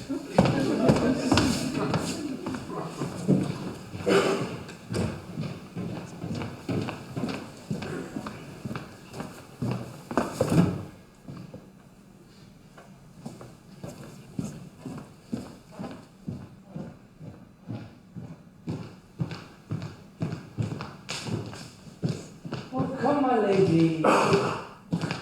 You know where you are now. Yes, good master, come water. This is the old closet. You know. Oh, I remember it well, sir. There stands a casket. I would my yearly revenue be worth the wealth that's locked in it. Yet I have good wages, wench. Beside from peril, sir. Yes, I have.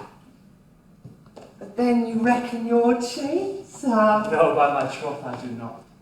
Faith, if you consider me rightly, you might admit a choice gentleman into your service. You must stray away, sir. Oh, come, come. You do but hinder your fortunes, if faith. I have command over the whole house. Nothing comes into the kitchen but comes through these hands. Pray do not handle me, sir. Faith, you're too nice, lady. And as for my secrecy, well, you know I've vowed it to you often. Vowed? No. You men are fickle. Fickle? Oh, so bind me, lady. Bind you? Why, I bind you by virtue of this chain to meet me at the Flower de Luce between 9 and 10. Oh, Faith, if I do not, let me lose it. Thy love and my blessed fortunes.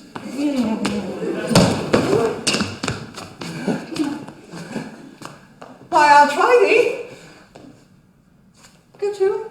Farewell, sweet lady.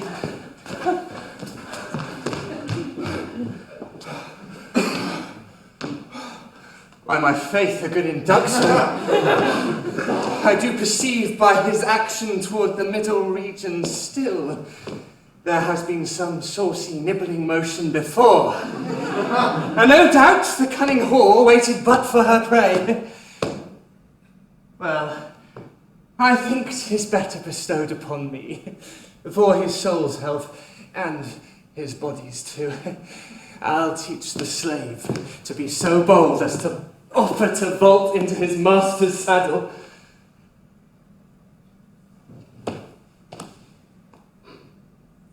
Now then, casket, by your leave. I have seen your outside off, but that's no proof. Some have fair outsides that are nothing.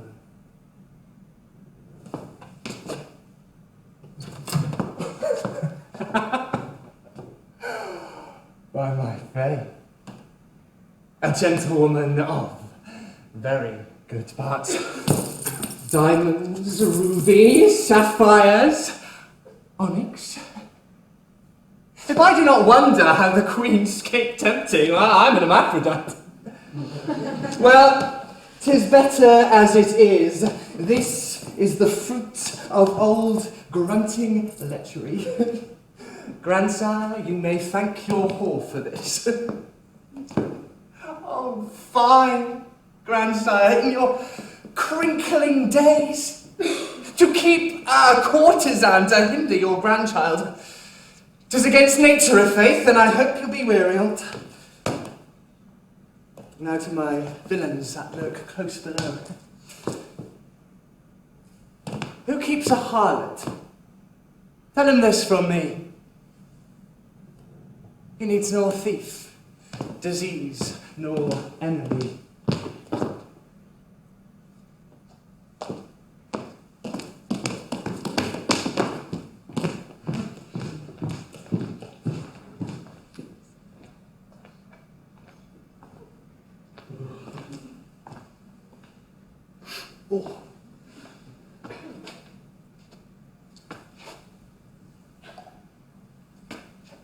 Oh, I feel myself well toasted.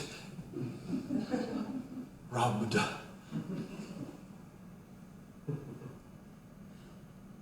And restored. But I cannot forget to think how soon sickness has altered her. I gave her a kiss at the bottom of the stairs, and by my troth, her breath had much ado to be sweet, like a thing compounded of beer, wine, and tobacco. It may be but my fancy, or her physic, for this I know her health gave such content, the fault rests in her sickness, or my scent.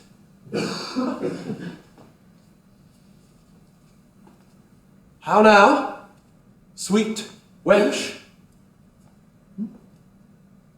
What? Well recovered? Sickness quite gone?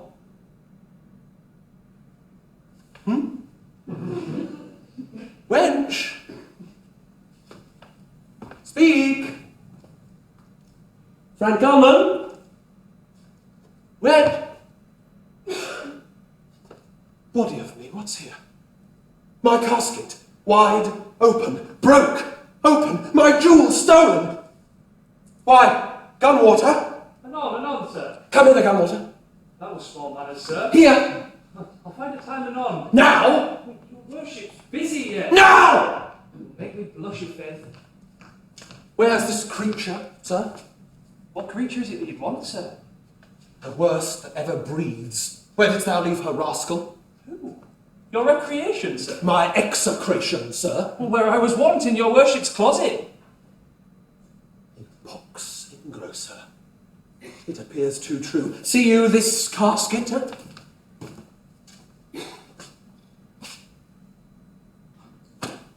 My chain. My chain! My one and only chain! Oh, thou runs to much purpose now, Gunwater.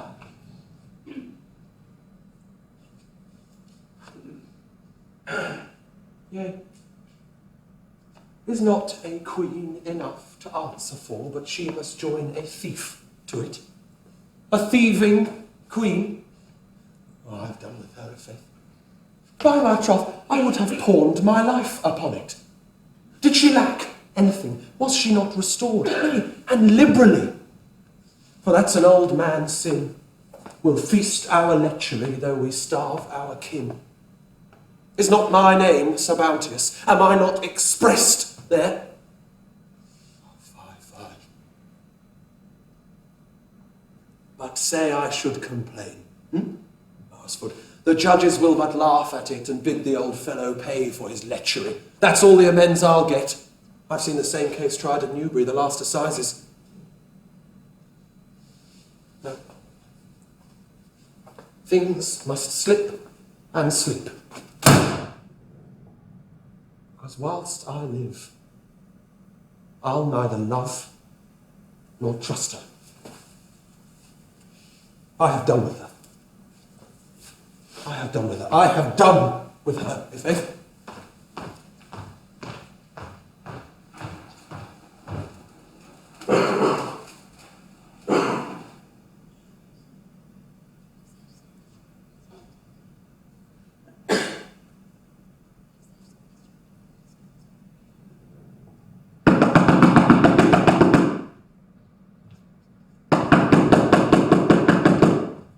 Who's that knocks? A friend. What's your will, sir? Is Master Harebrain at home? No, newly gone from it, sir. Where's the gentlewoman, his wife? My mistress is within, sir. When came she, and I pray you? Who, my mistress? She was not out these 2 days to my knowledge, sir. No. Trust me, I thought I'd seen her. I would request a word with her. I'll tell her so. I thank you.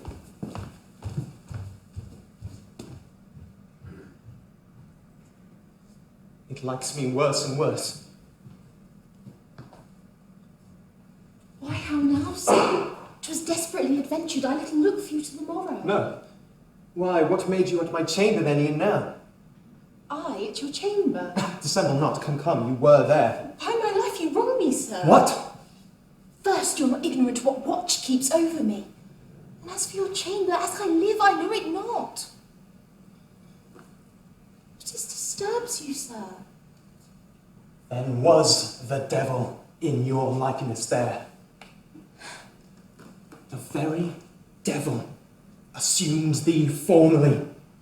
That face, that voice, that gesture, that attire, even as it sits on thee now, not a pleat altered, as if the fashion were his own invention. Mercy, defend me. To beguile me more, the cunning succubus told me that meeting was wrought to purpose by much wit and art, wept to me, laid my vows before me, urged me, gave me the private marks of all our love, wooed me in wanton and effeminate rhymes, and had not worthier cogitations blessed me. Thy form and his enchantments had possessed me. What will become of me? My own thoughts doom me. Be honest, then the devil will ne'er assume thee. He has no pleasure in that shape to abide where these two sisters reign not lust and pride. He as much trembles at a constant mind as loose of flesh at him. Be not dismayed. Spring souls for joy. His policies are betrayed.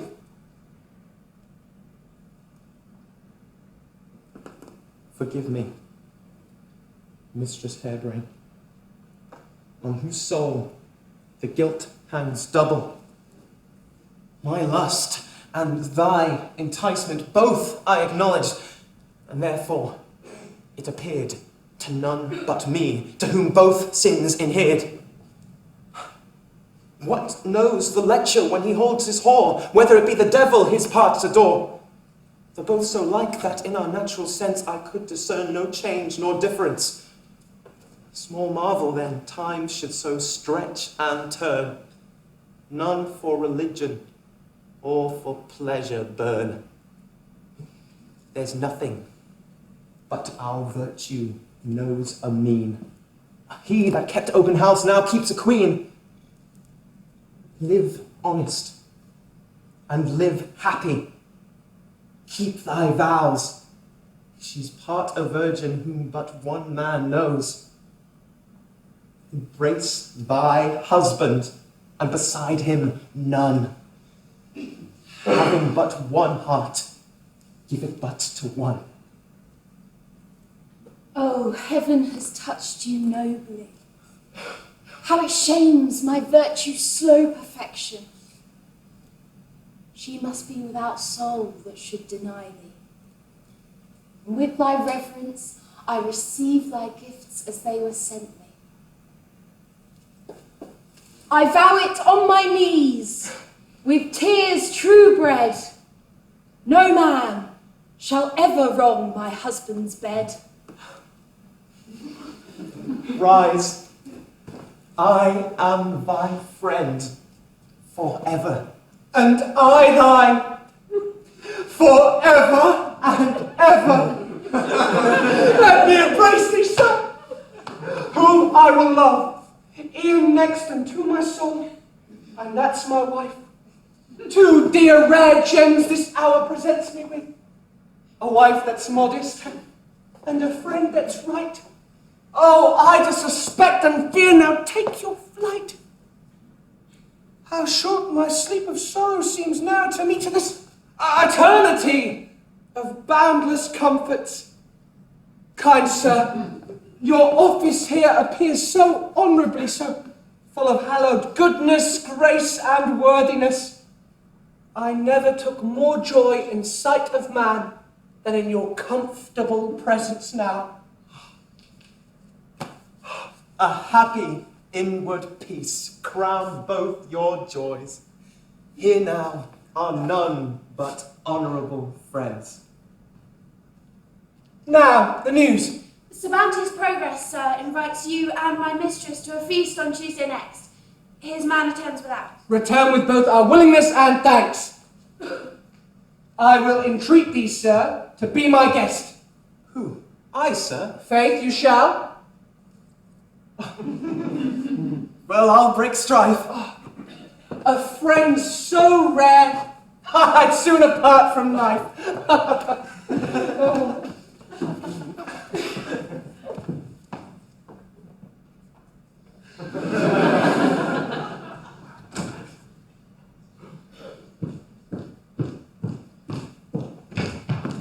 What? So coy, so strict. Come, come. Pray change your opinion, sir. I am not that mute. Will you but hear me? I shall hear what I would not.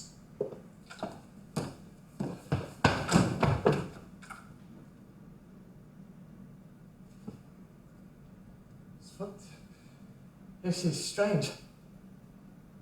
I've seldom seen a wench stand upon stricter points. So she will not endure to be courted. Does she think to prosper? I'll ne'er believe that tree can bring forth fruit that never bears a blossom. Courtship's a blossom, and often brings forth fruit in 40 weeks. 'Twere a mad part in me now to turn over. If there were any hope of it, 'tis at this instant. Or shall I be madder now than I have ever been? I'm in the way of faith. Man's never at top height of madness full until he love and prove a woman's girl. I do protest in earnest. I ne'er knew at which end to begin to affect a woman until this bewitching minute. I ne'er saw face worth my seeing till mine eye met hers. I should laugh if I were caught now in faith. I'll see her again. That's certain. Whate'er comes on't. By your favour, lady? You're welcome, sir. Know you the young gentlewoman that went in lately? I have best cause to know her. I'm her mother, sir. Good time. I like the gentlewoman well. A pretty contrived beauty. Aye, nature has done her part, sir. But she has one uncomely quality. What's that, sir? She's afraid of a man. Alas, impute that to her bashful spirit. She's fearful of her honour. Of her honour? Well, Slid, I'm sure I could not get her virginity by breathing upon her. True, and I've often told her so. But what would you have with a foolish, wilful virgin, sir? I need not have been in that solitary estate that I am, had she had grace and boldness to put herself forward. Always timorsome, always backward. Ah, that same peevish humour of hers undone her and me both.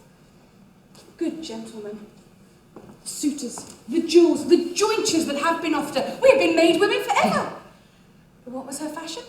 She could not endure the sight of a man, but run and hid herself presently. So choice of her honour. I am persuaded when ere she has a husband, she will e'en be a precedent for all married wives, how to direct their actions and their lives. Have you not so much power to command her presence now? You shall see straight what I can do.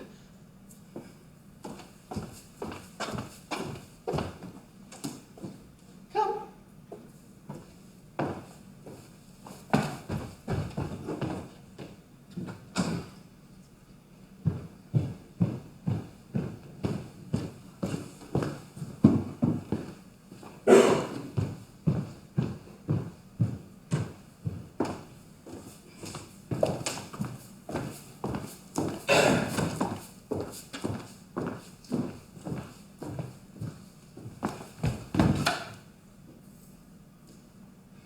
Well, I might be hanged if my love do not stretch to her deeper and deeper.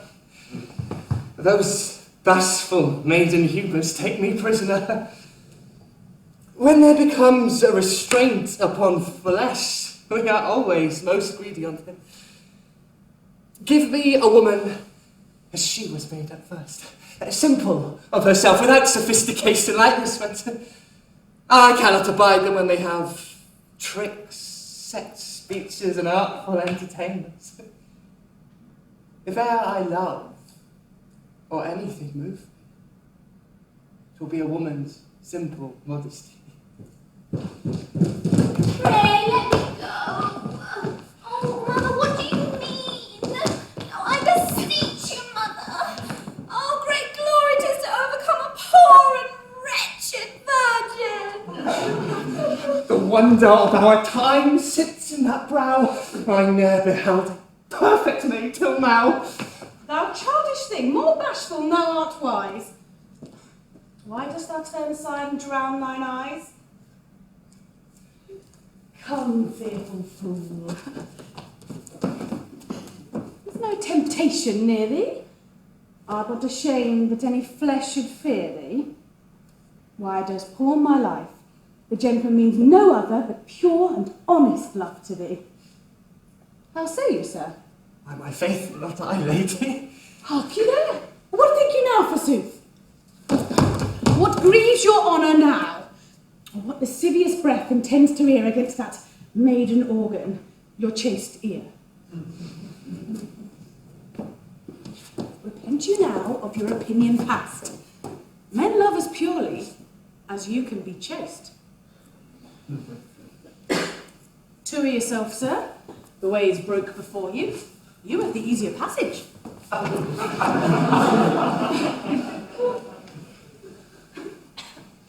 Come.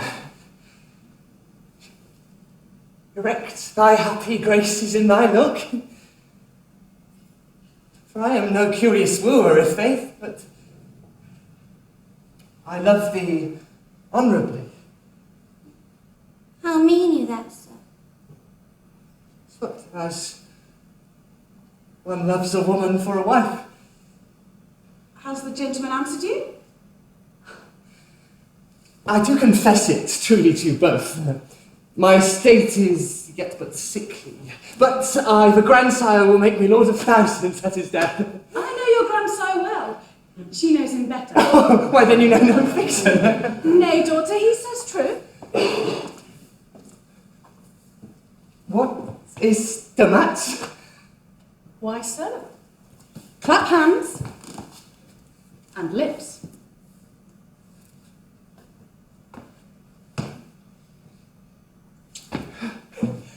'Tis done. There's witness on it. Well, I salute you, mother. Thanks, sweet son. Son forward, come hither. If I might counsel thee, will e'en take her while the good mood's upon her. Send for priest, seal it within this hour. I might troth agree, mother. Nor does all her wealth consist in her flesh, though beauty be enough wealth for a woman. She brings a dowry of £3,000 with her. That will serve fitly till my grandsire dies. I warrant you he'll drop away at fall of a leaf. If ever he reads to all Hollingtide, I'll be hanged. Sir, he's a lusty old gentleman. A pox. He's given to women. He keeps a whore at present. Do not tell my wife on't. That were needless, if I... I have one more trick to put upon him yet. He makes a great feast upon the 11th of this month, Tuesday next. And you shall see plays there. My wife and yourself shall go thither and taste his entertainment. The jest will be that feast which he makes well, unknown to him, served fitly for our wedding dinner. We shall be royally furnished and save some expenses by it. An excellent course, your faith, and a thrifty. Why, son, methinks you begin to thrive before you're married. We shall thrive one day, wench. And love enough.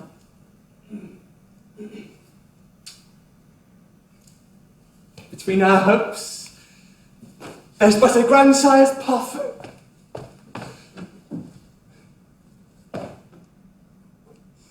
Here was a bird well caught. If ever here. But what for grandsire will scarce please him well. Who covets fruit ne'er cares from whence it fell.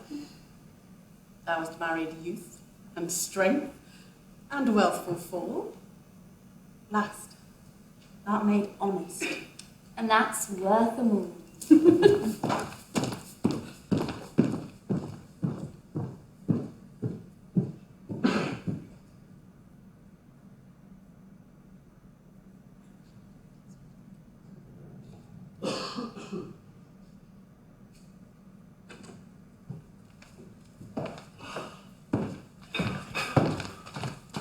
Have a care, sirrah. Cast an eye into the kitchen, Master Gunwale, to overlook the knaves of the Every Jack has his friend today. This cousin and that cousin puts in for a dish of meat. Acquaintances swarm in every corner.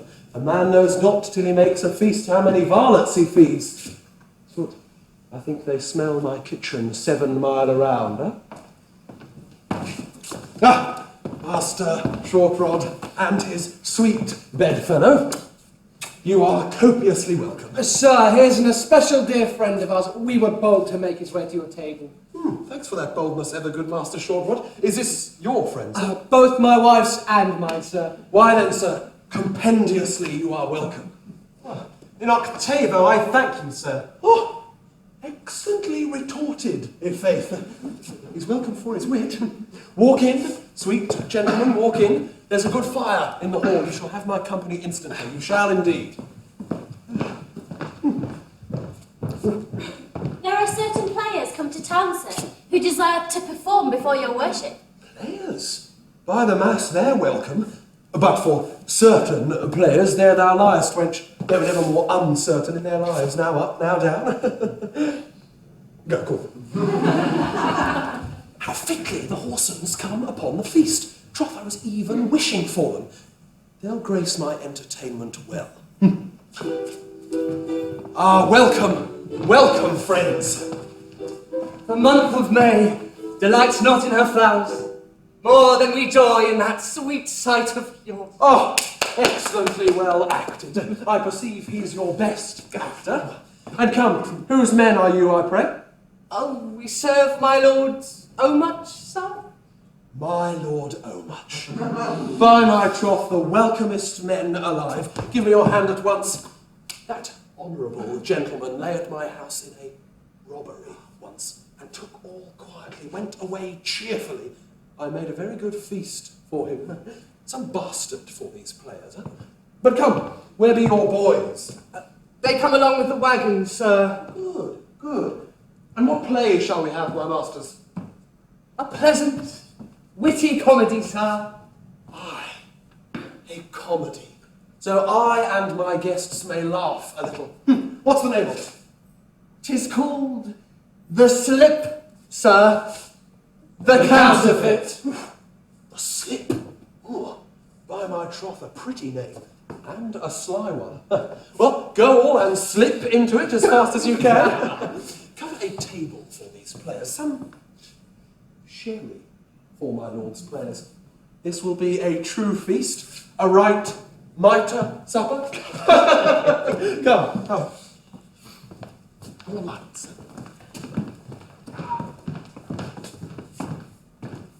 I called for light. Here come two are light enough for a whole house. Dare the thief look me in the face? Impudent! Go to. I will dissemble it. Bless you, Sir Bounteous. Welcome, welcome, thief, queen, and board. Welcome all three. Nay, it's but 2 of us, sir. Oh, in my troth, I took her for a couple. I could have sworn there had been 2 faces there.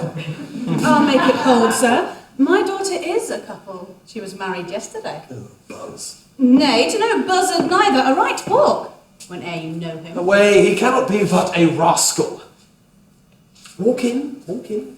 Bold guests that come unsent for. Soft. I perceive how my jewels went now to grace her marriage. Would you with me, sir? Aye. How happed it, wench, you put the slip upon me not 3 nights since? I name it gently to you, I term it neither cheat, pilfer, nor shark. You're past my reach, sir. I am old and past your reach, yes, very good. But you will not deny this, I trust. Oh, with a safe conscience, sir. Give me your hand.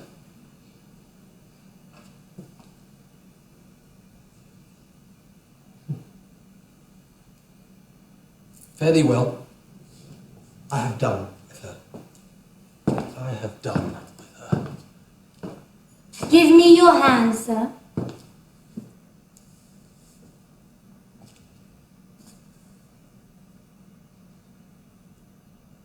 You ne'er yet began with me.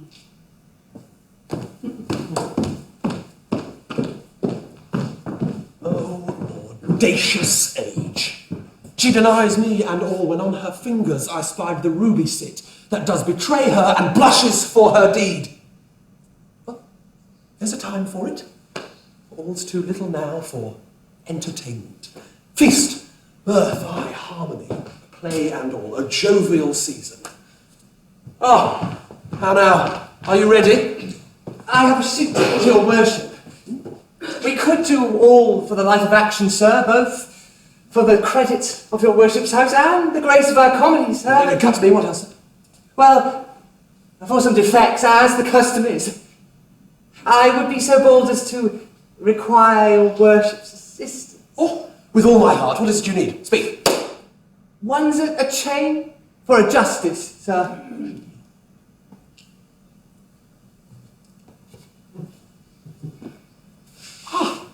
Why? Here. Here, Watson. Will this serve you, sir? Oh, excellent. Well, sir. Good, what else lack you? One's a ring with a stone in it. Talk no more of rings. I've given you too many rings already. Here, take this jewel for once. This will serve fitly, sir. Have you all now? All now, sir. Only time comes in the middle of the play. And I would desire your worship's watch for time. A watch?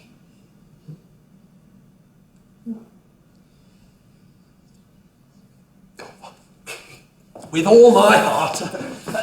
Only give time a charge, he be not fiddling with it, yes? You shall ne'er see that, sir. You have all now, make haste away. In as fast as I can, sir. I'll set my fellows going first. They must have time and leisure, or they're dull else. I'll stay and speak a prologue, yes, or take them. I cannot have conscience of faith to ne'er speak a word to Sir Bounteous's guests. My grandsire has given me 3 fees here. Sure, I'll do somewhat to earn them.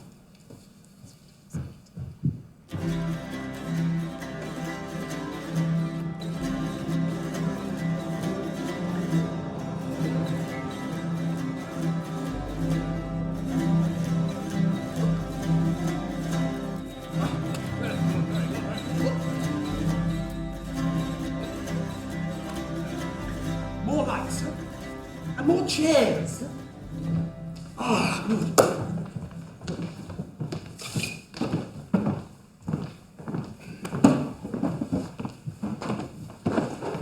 Come, sit. The play begin. Oh, have you players here, Sir Bounteous? We have them for you, sir. Fine, nimble comedians, proper actors. Most of them. Whose men, I pray you, sir?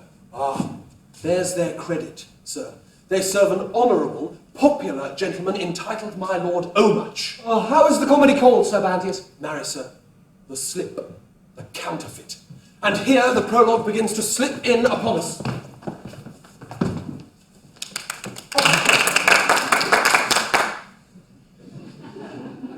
We sing of wandering knights, what them betide, who nor in one place nor one shape abide. They're here now, and anon. No scouts can reach them, being every man well horsed like a bold beecham. The play which we present, no fault shall meet but one. You'll say 'tis short, we'll say 'tis sweet. And so, to conclude, and give the name her due, the play being called The Slip, I vanish too. Oh, excellently well acted and a nimble conceit. The prologue's pretty, a faith, and went off well. Oh, there's the credit of all when they go away well, huh? Oh, my troth. If I were not married now, I could find in my heart to fall in love with that player there and send for him to a supper. I know some in the town that have done as much. They have been found in the morning in a smaller compass than their stay.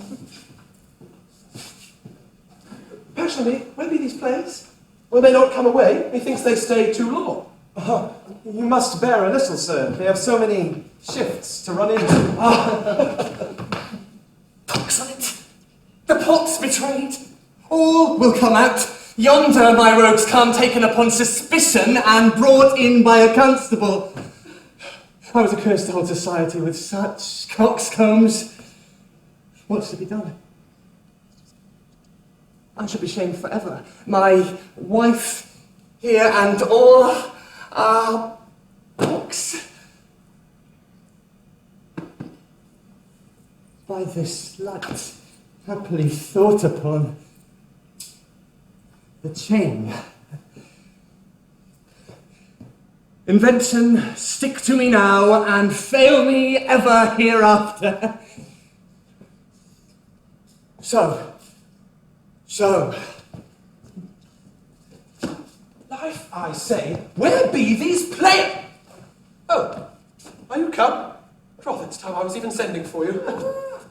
How moodily he walks. What plays he? The justice upon my credit, I know by the chain. unfortunate justice. In thy kin, unfortunate. Here comes thy nephew, taken upon suspicion and brought in by a constable, his vile associates with him, but so disguised, none knows him but myself.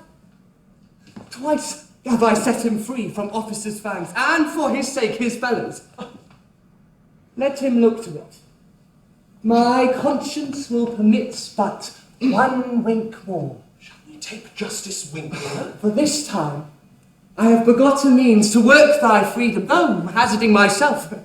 Should the law seize upon him, being kin to me, 'twould blemish much my name. No. I'd rather be into danger than to shame. A very expleet justice. Thank you, good neighbours. Let me alone with them now. What? Look who's yonder. Dare he sit there? Folly with Captain Forecast. What news, Constable, what news? May it please your worship, sir, here are a company of auspicious fellows. To me? Turn to the justice, your horse and hobby horse. This is some new player now. I think they've put all their fools in the constable's past, you know. What's the matter, Constable? What's the matter? I have nothing to say to your worship. They were all riding a horseback, if it please your worship. Again. A pox of asses still. They could not ride afoot. Unless to run a boarding house. The ostler told me they were all unstable fellows, sir. Why, sure. The fellow's drunk. We spied that weakness in him long ago, sir. Your worship must bear with him.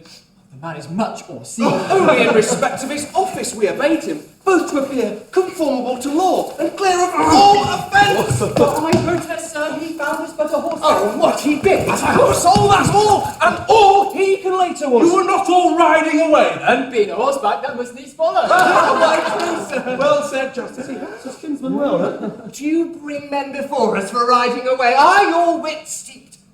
I'll make an example of you for all dizzy constables. How they abuse justice. Here, bind him on this chair. Bind him? Yes, we can, sir.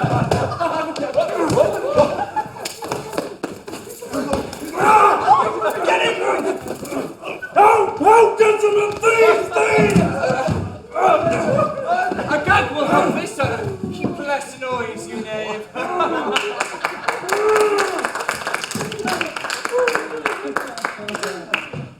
Why, you may go now. You may rise quietly. I'll teach you to take horse myself. I have nothing else to do. Oh,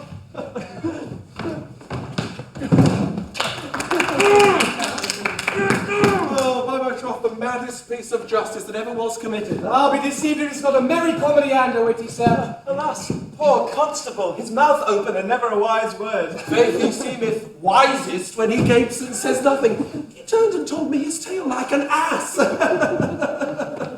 But what follows all this while, sir? Methinks some should pass by before this time and pity the constable. You say true, sir. Walk in. Sirrah, I think the actors have forgot themselves. Call the names back, huh? And now?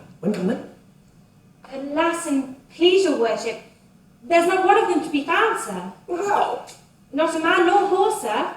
body of me, thou liest. Not a hair of either, sir. How now, Sir Bounteous? Cheated and defeated. Ungag that rascal, I'll hang him for his fellows.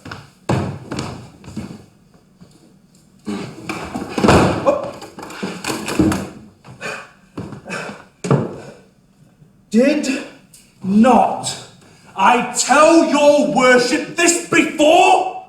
Brought them before you for suspected persons, stayed them at town's end upon warning given, made such signs that my very jawbone ached. Your worship would not hear me, called me ass, saving your worship's presence, laughed at me. What? I begin to taste it. Give me leave. Give me leave. Art thou not the constable in the comedy? In the comedy? Why, I am the constable in the Commonwealth, sir. I am gone, faith, I am gone. When wast thou chose? On Thursday last, sir. Pox go with it, there it goes. I seldom heard jest match it. Gentlemen, shall I entreat a courtesy? Oh, what is it, sir? Do not laugh at me 7 year hence.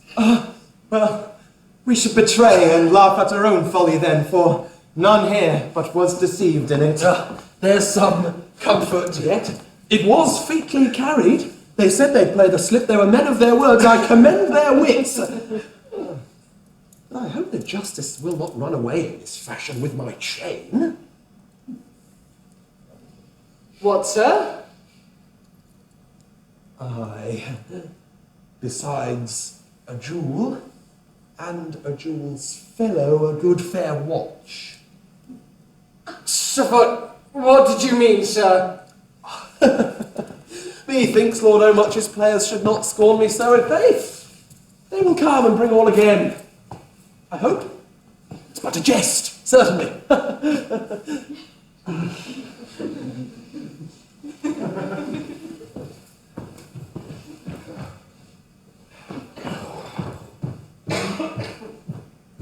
Pray, grandsire, give me your blessing. Thrive richer by a blessing, thou art welcome. Thanks, good grandsire. I was bold enough to bring these gentlemen, my friends. Oh, they are all welcome. Salute to you that side, and I shall welcome this side. Sir, to begin with you. Master Follywit, I am glad 'tis our fortune so happily to meet, sir. Sweet Mistress Harebrain. Master Penitent. Master Follywit. You cannot be too bold, sir. Our marriage known? Not a word yet. The better. Faith, son, you should have come sooner with these gentlemen. Why, sir? We had a play here. Play? No. Yes, Faith, a pox of the author. Why, were they such vile ones, sir? I am sure villainous ones, sir. Some raw, simple fools. Nay, by the mass, these were enough for thievish knaves. What, sir? But which way came you, gentlemen? You could not choose but meet them. Oh, we met a company with hampers after him. Those were they. Those were they. Hey, pox! Hamper them, for they have hampered me finely, sirrah. How, sir? How, sir? I lent them properties to furnish out their play. A chain, a jewel, and a watch. They have watched their time finely, sir, and rid quite away with them. Are they such creatures, sir?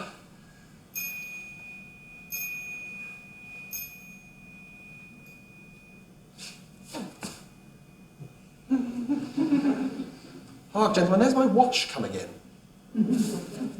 Or the very cousin German to it. Whose is it? Whose is it? By the mass. 'Tis he. They come with a good will, or not at all.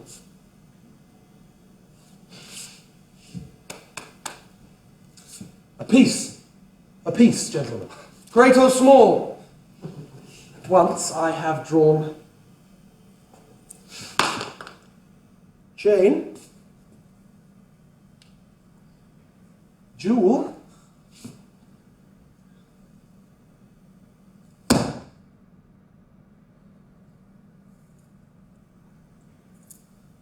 Watch and all. By my faith, you have a fortunate hand, sir. Nay, all come at once. Vengeance on this fool! Have I escaped the constable to be brought in by the Watts? Just, have I married a thief, mother? Comfort thyself, daughter. Tell beforehand with it. Why, grandson? Why, gentlemen, how long have you been my Lord Omuch's servants, i'faith? Faith, shall I be true to you, grandsire? I think 'tis time. Thou hast been a thief already. I, knowing the day of your feast, and your natural inclination to pleasure and pastime, presumed upon your patience for a jest, as well as to prolong your days. Why then? You took my watch along with you to prolong my days, did you? Not so neither, sir. And so you may be assured of my hereafter stableness in life. I have took another course. What? Took a wife. A wife? What is she for a fool would marry thee, a madman? She's both a gentlewoman and a virgin. Stop there, stop there. Would I might see her? Oh, you have your wish, sir. She's here.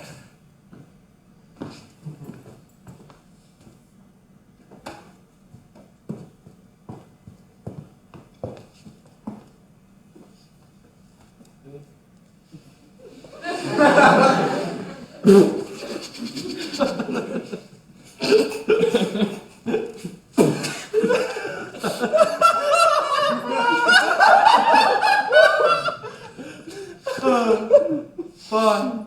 This makes amends for all. How now? Captain, do you hear? Is she your wife in earnest? Now then. Nothing but pity you, sir. Speak, son. Is it true? Can you gull us and let a queen gull you? Would you fain marry to be pointed at? Why, as good marry a beacon on a hill which all the country fix their eyes upon, as heard thy folly don't.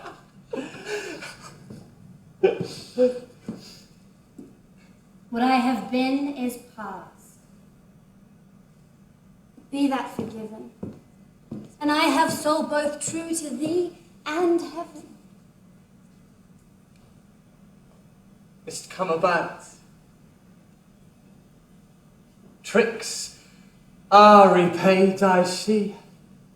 The best is, sirrah, you drink after none but me. And, since I drank the top, take her. And hark, I'll spice the bottom with 10,000 mark.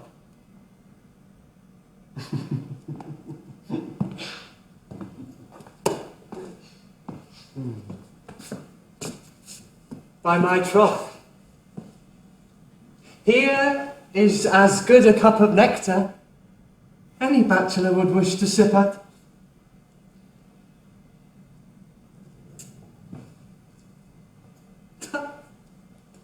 Give me gold.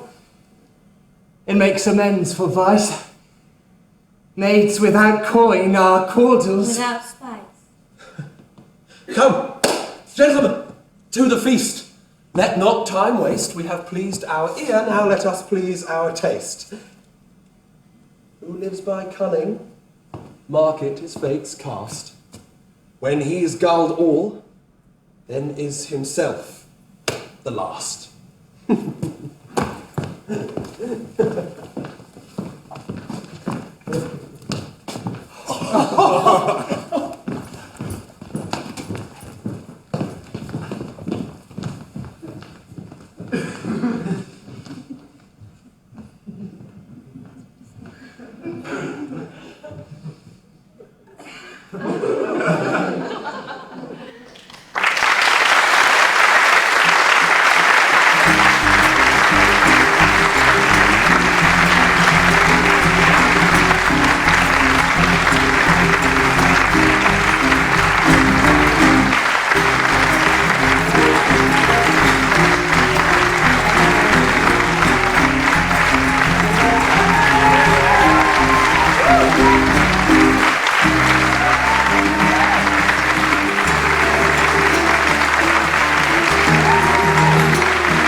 Thank you.